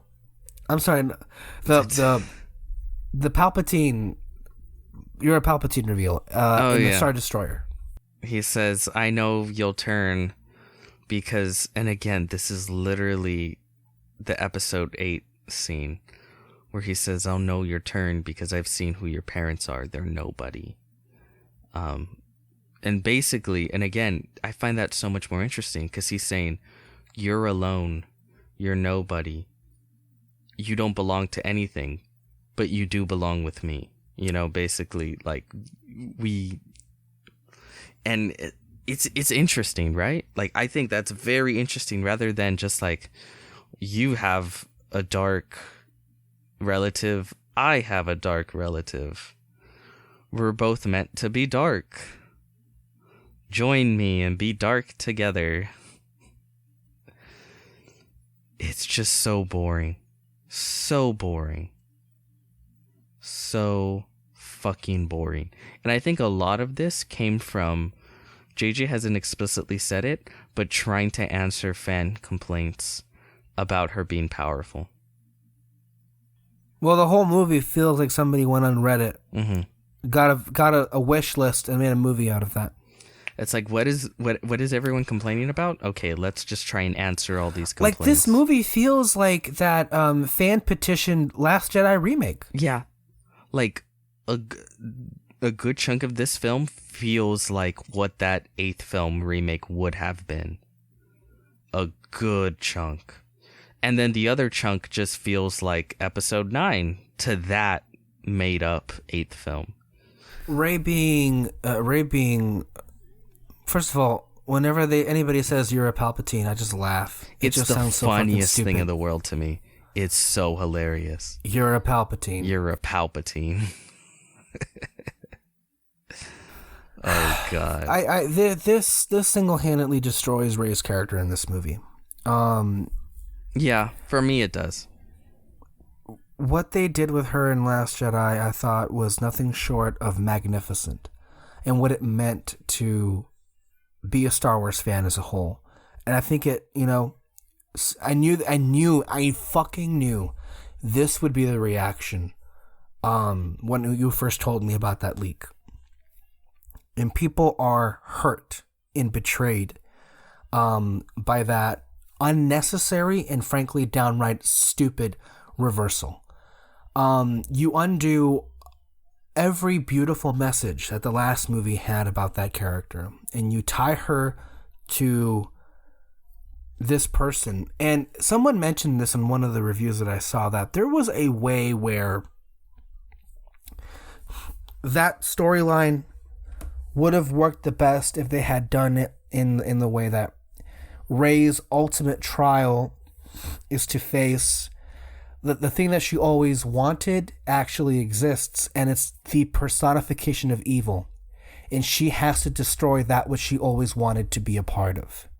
There was a way in which it could have been presented as something meaningful and substantive, but that's not even anywhere close to what this movie even tries to say with that. Yeah, no, because guess what? The second that she finds out, well, because it's two things, right? And I kind of did a rant on this when I sent the messages in our group chat, is because I sent a quote where JJ said, like, well, I felt, that this was a deeper twist than episode 8, because, what's worse than being nobody? Being born from someone dark, And it's like, oh, how you deal with that, da-da-da-da-da, Guess what? That's fucking episode 5. That's Empire Strikes Back. He doesn't realize when he's doing the same shit over and over. Like, he really thinks he struck something original. And then it's like, oh, no, you didn't. It's the same storyline, only it's a million times worse. Because Darth Vader had a hint of good in him, and that caused confliction. Emperor Palpatine has zero good in him. There is no conflict, nothing conflicted. What she wanted to be told was that she had a family that loved her. And finding out that technically that wasn't the case, her parents threw her away for drinking money. She was viewed as nobody from them, that she was going to have to develop her own self-worth, not try and get self-worth from those around her. That's difficult. That's an arc. But to be told, no, actually, your parents didn't throw you away. In fact, they loved you a lot. And then the evil bad guy killed them. So what does she do when she's told this information, that Palpatine's her grandfather? She just says, oh, I'm going to kill him. Like, oh my God. Like, it literally reverted to like episode 4 Luke, where it's like Darth Vader killed your father, right? And it's very clear good versus evil. But this time it's like, oh no, but he did kill your parents, but he's also your grandfather. Okay, but he's still pure evil, right? Okay, there's no there's nothing to have of conflict here. Like literally nothing. And at the point of The Last Jedi, I wouldn't say that the Resistance was like her family, you know? Like she barely knew them at all. You know, she developed a friend in Finn, but Finn was like kind of out. He was down and out for the count when she last left him. The first father figure she ever had was Han, died. And then, you know, she's heard about Luke her whole life, and he's really excited to meet. That's her personal hero. And then it's like the whole old adage of never meet your heroes kind of thing. So she obviously felt extremely alone. But with this, she has a family. She has Leia. She has the Resistance. She has Finn. She has Poe.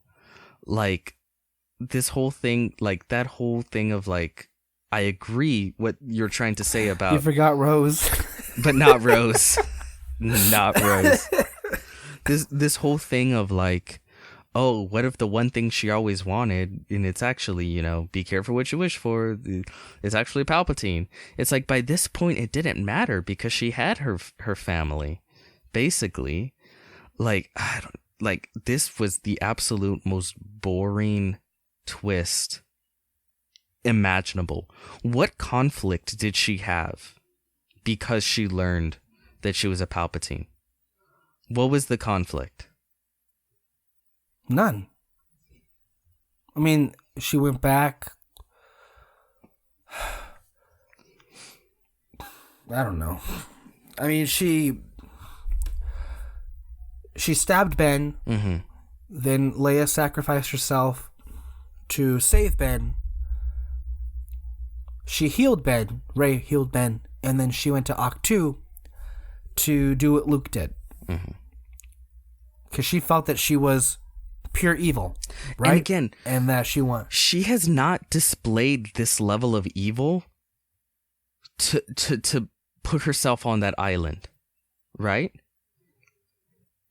Maybe I would buy this shit if she had killed Chewie, and that had actually stuck. Maybe I would have bought this shit if, like, when she stabbed Kylo, she, like, took off. And then as she took off, like, it suddenly realizes, like, oh my god, I left him for dead. You know, or something like that. Just something to push it, to make me go like, holy shit, she's going further than even I expected her to go. But that never happens. It's so tame. So fucking tame. Okay. I feel like I'm going in again. You go ahead.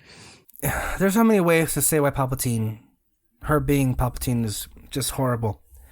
Again, the revelations happen in the middle film of the trilogy, not at the end.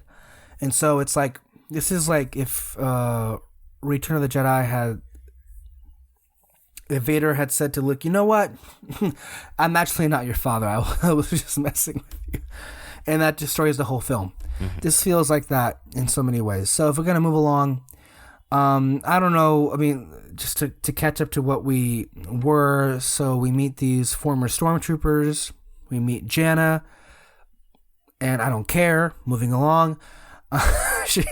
She goes to the wreckage of the Death Star, another non-Wayfinder, another Wayfinder, and then this vision that means nothing, and then Kylo is there, and then we have what is billed as the final lightsaber duel, and I feel nothing. And it's overly long. There's no exhausted. There's no build up to any of the action scenes in any of this film. They're so I'm tired by the time I paced. even get there. By the time I even start fighting, I'm tired, and it goes long and long and long, and then Leia sacrifices herself, and then she stabs him, and then she leaves, and all of this happens, and I feel nothing. That about right? Yeah. We do get to one of the better scenes in this film, which is Kylo viewing Han. Oh yeah, that's right. That's right. That was a good scene. It's a good scene because it's two of the best actors Star Wars has ever had. Sharing an emotional scene together. And while I like would have liked to it have been written a little better. Again, so much of the film is so self-referential, especially in the dialogue. I get what they were going for it, and I think it did work emotionally. Harrison Ford gave a good performance, which we should dwell on. What do you make of this whole Leia death sequence and her final act trying to save Ben? It's a little silly. Like, just randomly in the film, she just decides she limps off. And then, of course, you have Robot Maz come in to give exposition. She knows what she has to do. She has to give all her strength to reach her son. And, and it's like, okay, but why here? Why now? Why at this moment? Because of the Force, And it's like, they were dealt a bad hand creatively when Carrie Fisher died. I get that completely. Emotionally, I think it works for the most part. I get what they're trying to do. Yeah. Then Luke. Oh no. They go back to Octu, or Rey does. She's afraid that she's dark, the darkness in her, because that isn't the exact same fucking thing that Luke went through. God forbid this character have an original arc. So just like Luke, it literally just becomes about confronting a family member. Only again, this time there's no conflict at all. God. Yeah.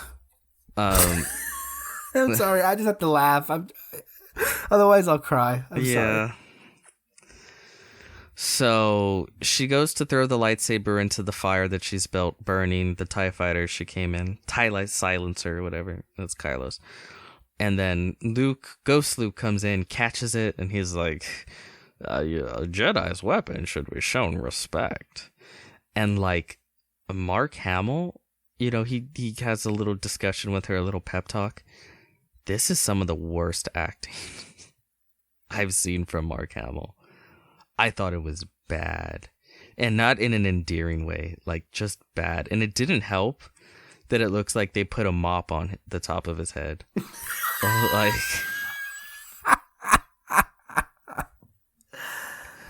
It was a terrible wig. It didn't help that the dialogue was shit. Yeah, and it's like he was playing Happy Luke. You'd think it's like, oh, I finally get to play Happy Luke. Like, he'd give it more. But like, no, it's really fucking. It came lame. across like he didn't want to be there. Yeah, it really did. He just phoned it in. He was contractually obligated. And it's sad because like The Last Jedi, he gave the best performance of his career. He really did. He gave a fantastic performance. And then you see this, and you just can't help but wonder what happened. Like most of the film. It was a terrible scene, terrible dialogue, terrible acting. And of course this also introduces Leia's lightsaber, Leia's Jedi training. And of course this is what the fans want. Let's see them all be Leia was a badass swordsman too. And it's like okay. Whatever. And then he lifts up his old X-Wing, which, again, makes no sense because that X-Wing was no longer flyable. And again, all it does is ask, why didn't he hop in the X-Wing and go help them on Crate in person? It also implies he could have left whenever he wanted. It implies he could have left whenever he wanted. It implies a lot of dumb shit. Where it's like, but they had to have their fan service moment where he lifts the X-Wing out of the water just like Yoda did. God. I hate it. I hate it so much. Nostalgia is just the disease that is killing Hollywood. Holy fuck. Holy shit. So... Oh, Leia's dead. And then it's like they have the beginning of a scene where it's like, oh, this is what I was actually waiting for this entire film. This is what I thought the ninth film should have been. Where Poe's there, you know, at the deathbed of his surrogate mother, basically, and he's like, I don't know how to be a leader. I don't know how to be you, right? And I felt like if you were going to give Poe an arc, you start off with Leia dead, or having just died, or something, and now Poe is in command, and his whole thing is, like, he's trying to be Leia, basically.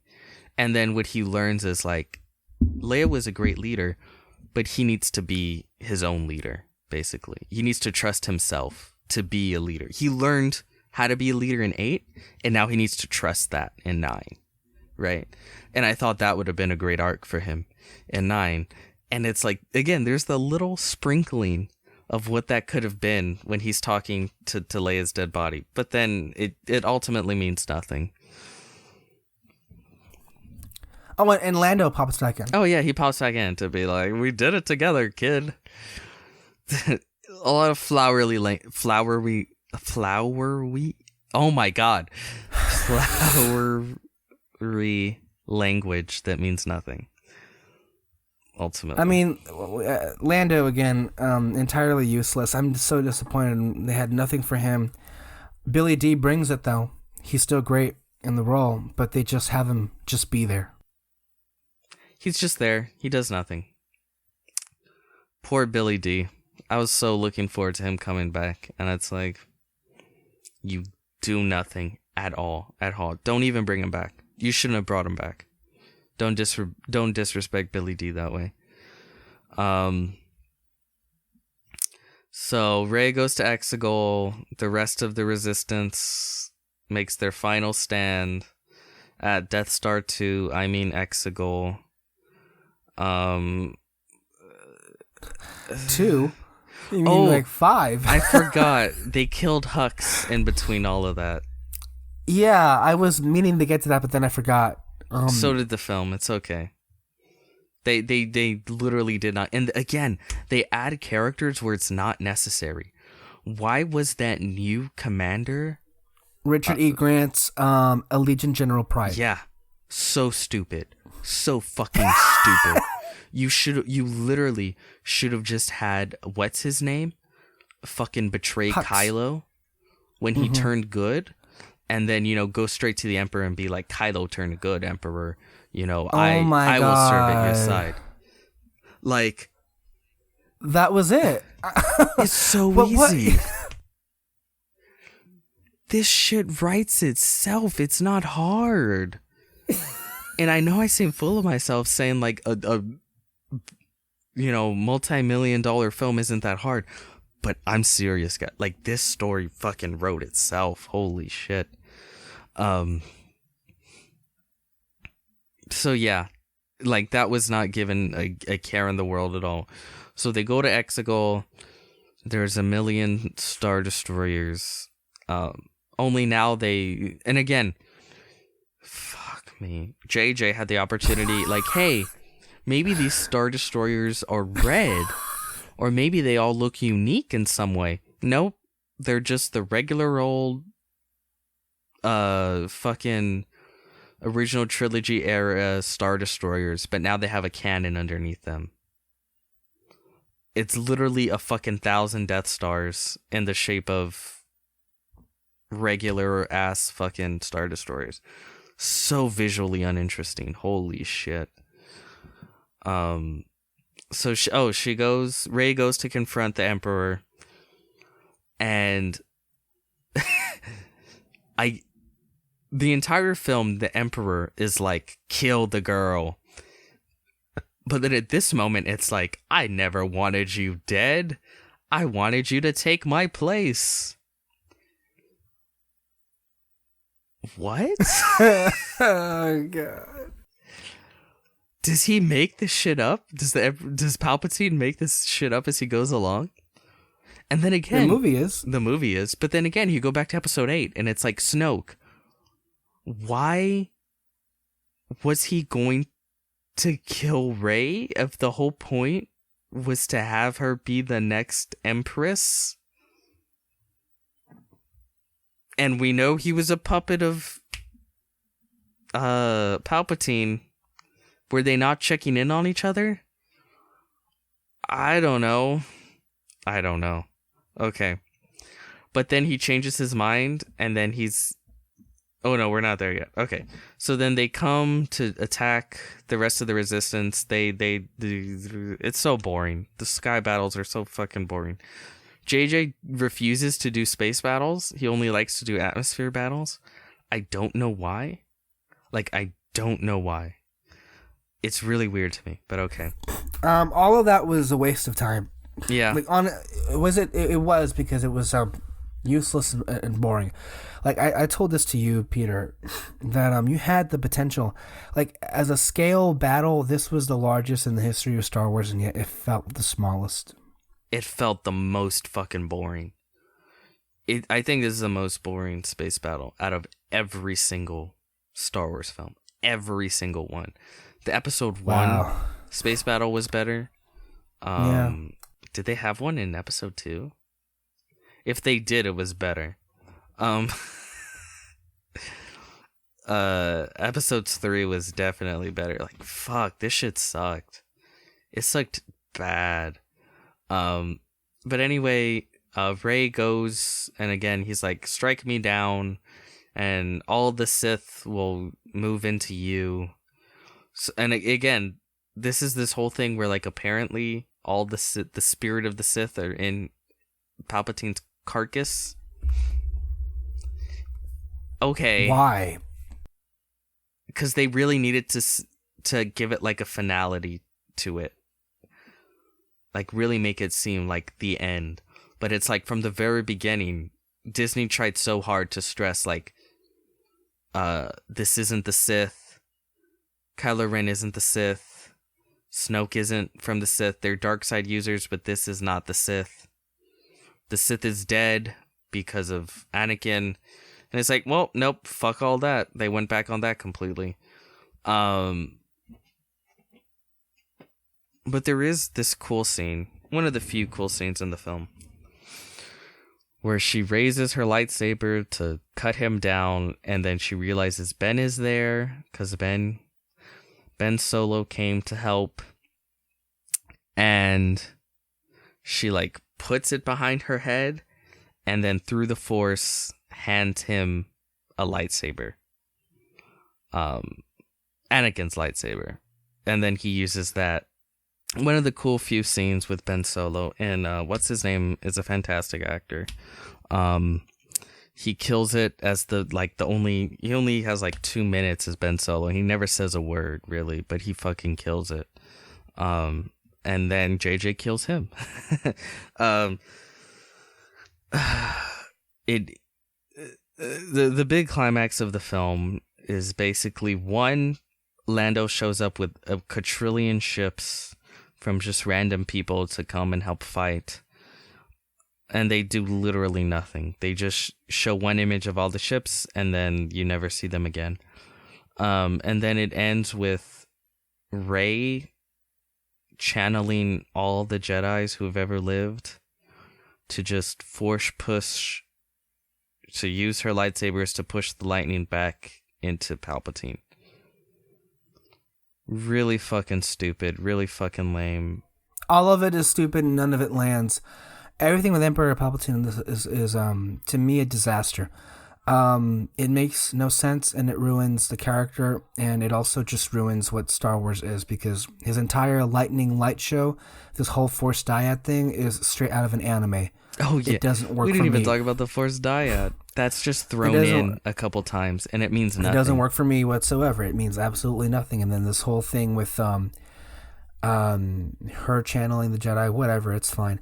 But it's it wasn't pointed out until after I saw it, where people there were 2 moments in this that you just mentioned.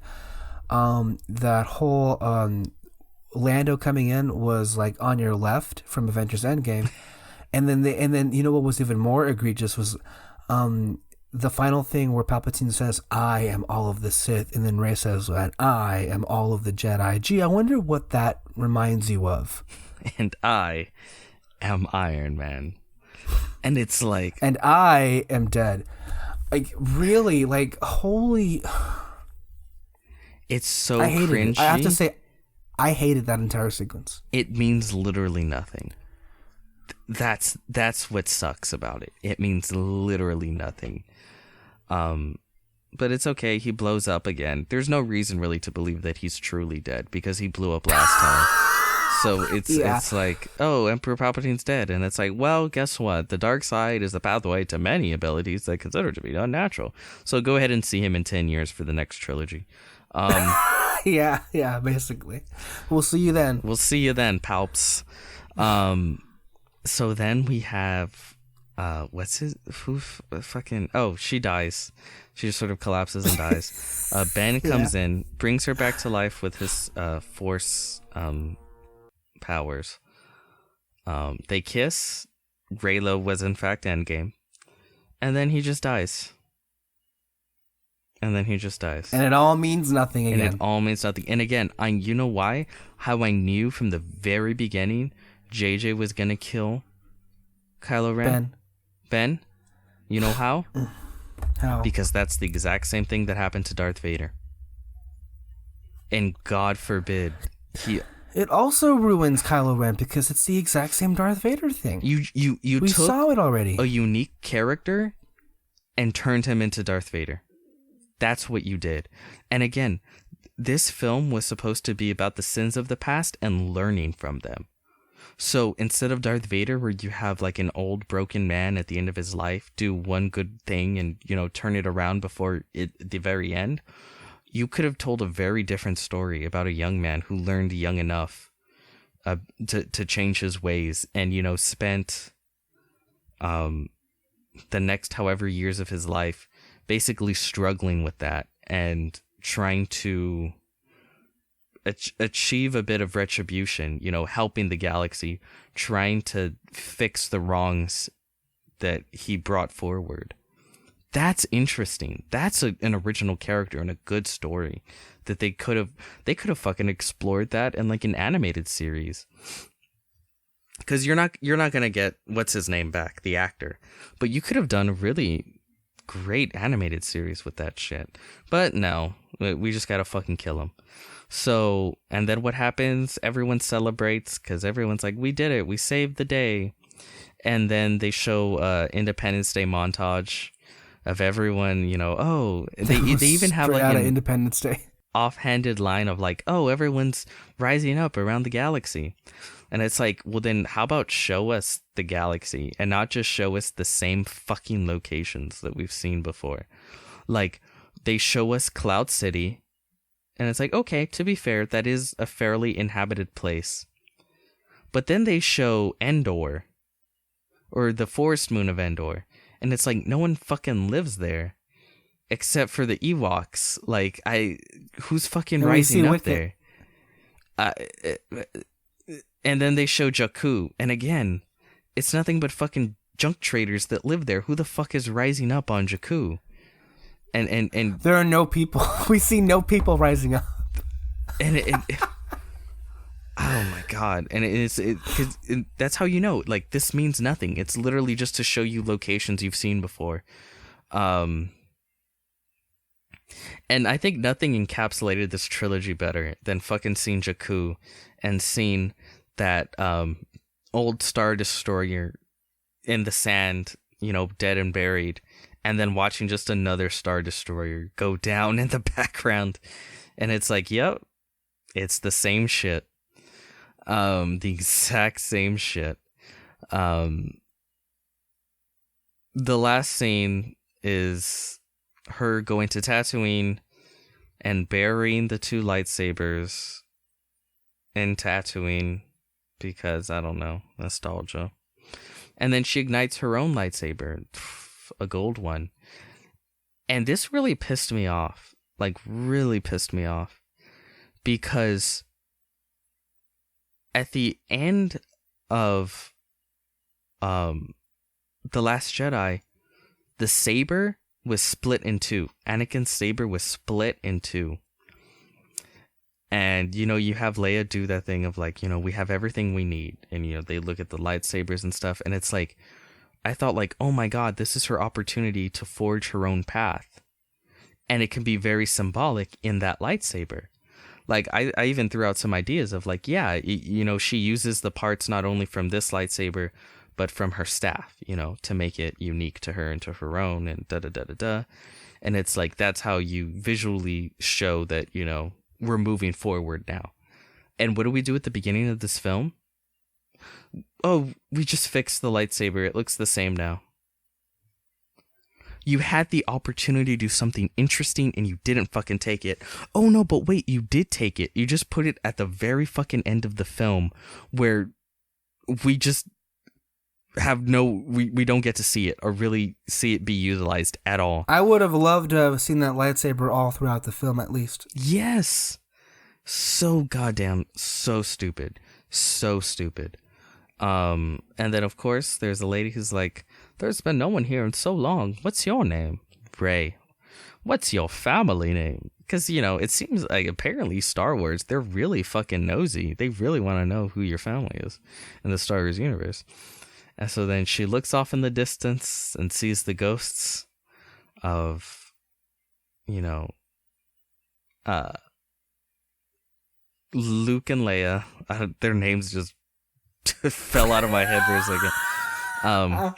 But of course, not their nephew / son, who she was apparently in love with. Not him, fuck him. Who knows what happened to him, I guess. And then she says, Rey Skywalker. And then it ends looking at the twin suns, which means absolutely nothing. For Rey. For Rey, especially. It's literally just the twin suns is famous iconography that is related to Star Wars, so that's how we're going to end off the series in this film. And that was the eulogy of the Rise of Skywalker.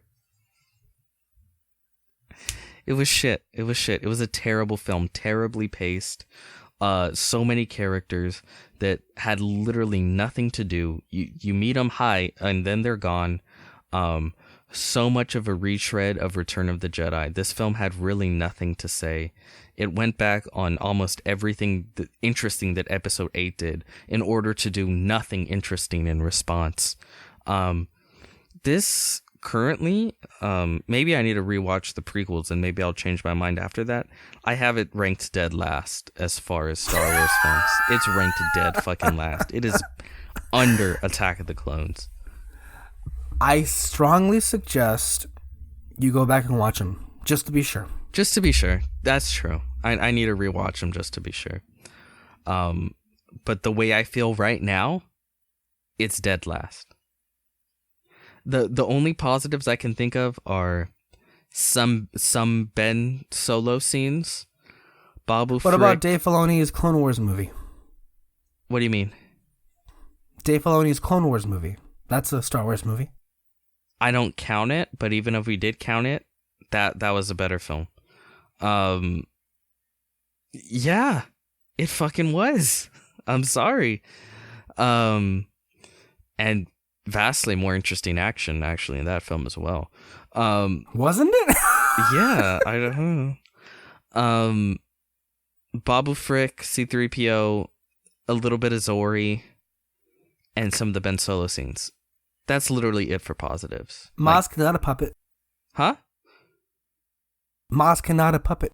Oh yeah, that looked neat. Those are all the positives. Claude. You got Claude? No, because they didn't show enough of Claude.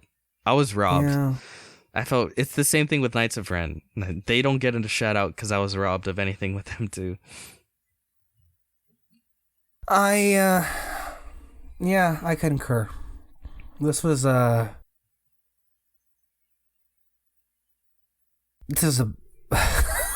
about as epic a failure as you can get. It destroyed everything. Oh, I wanted to ask you this, and I know you hate, I think you hate when I bring up this shit, but I don't care. I like headcanons because it allows me... I don't hate that. Oh, okay. I think headcanons are... Did you ask me this before? Huh? Did you ask me this question before? Yeah. Well, I think you were just done with Star Wars at that point when I asked you. But I'll put it this way. I love headcanons, so to speak. Yeah, this podcast is about to outlast the entire length of The Last Jedi. I love headcanons because it's so much better than just accepting everything that's released and just being angry that the story is either dumb or doesn't make sense or just not to your liking. So I just like to be like, well, the stories that I like, I'll keep in my headcanon and that's what I like. And the stories I don't like, I just will ignore them and just not interact with them. Now, that's not to say that I'm going to deny that these films or stories exist. It's just like, well, in my personal belief in my headcanon, they're not part of what I view, but particularly in this case, Star Wars to be. So for me, Rey will always be Rey Nobody to me. Episode 8 will always be, the final chapter for me. Because to me, I see the Star Wars saga as 4 films, not 11 or how many are released. Because those are the ones that I connect with and I love. So that's the ones I take with me. And I really do mean that, because even looking at the originals, like when I look at Boba Fett, I don't view him as like the son of Jango Fett, one of the clones of the clone army and da-da-da. Like, no, I'm just like, no, that's just random bounty hunter guy, Boba Fett. When they talk about the Clone Wars, I don't automatically think about the prequels or the Clone Wars television series. I think of like, well, some weird other war that we never really know about. And even though I enjoy the Clone Wars, and I enjoy aspects of the prequels, and I enjoy aspects of everything Star Wars related, including, this film, Rise of Skywalker, I said there's some positives that I like. I like to view them all as their own separate thing. So my question to you, as episode 8 wraps up, is, are you going to do that with this film? Because, moving forward, if they continue to make media with these characters, she will be Rey Palpatine. It will be, the about Palpatine rising again. Like, a lot of the shit in this film will be built off from that. So I don't know. Just asking.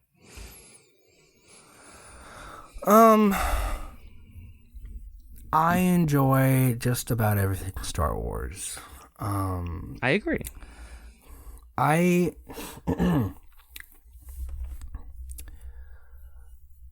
like the story of the prequels and the Clone Wars.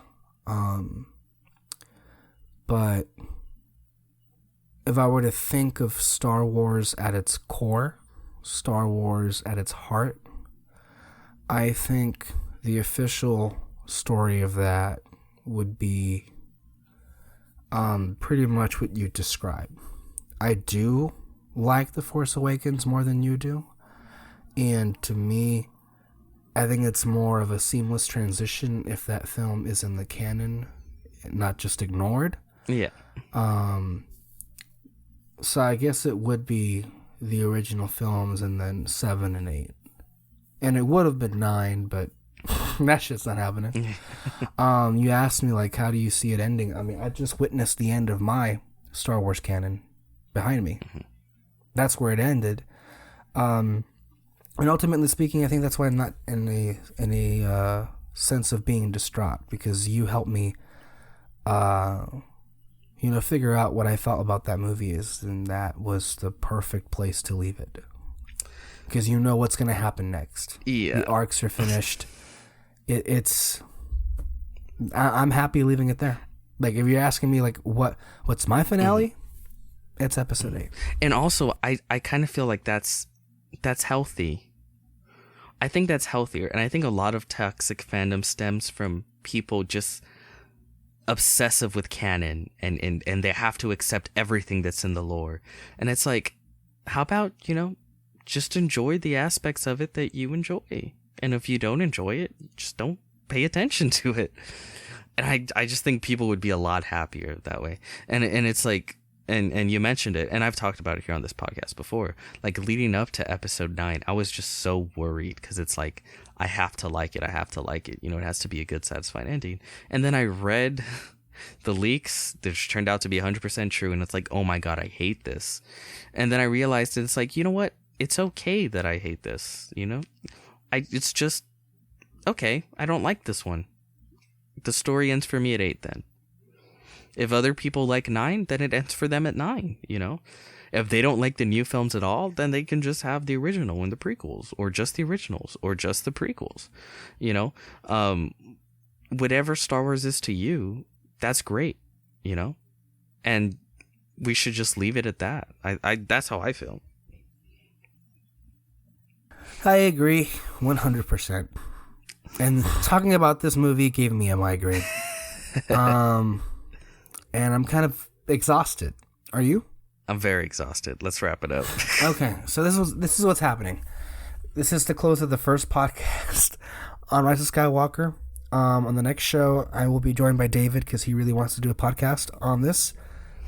So I will suffer through again, talking about the movie, and then at some point on Fantasy Fair, all of us will reconvene and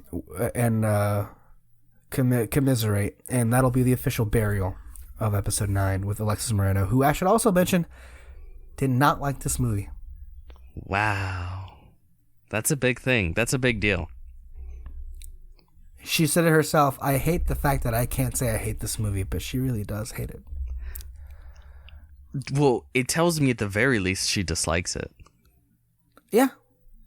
So, damn.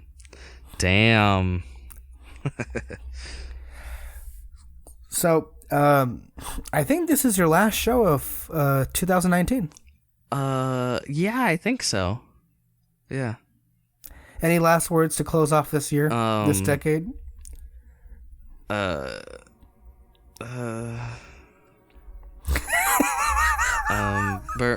2020.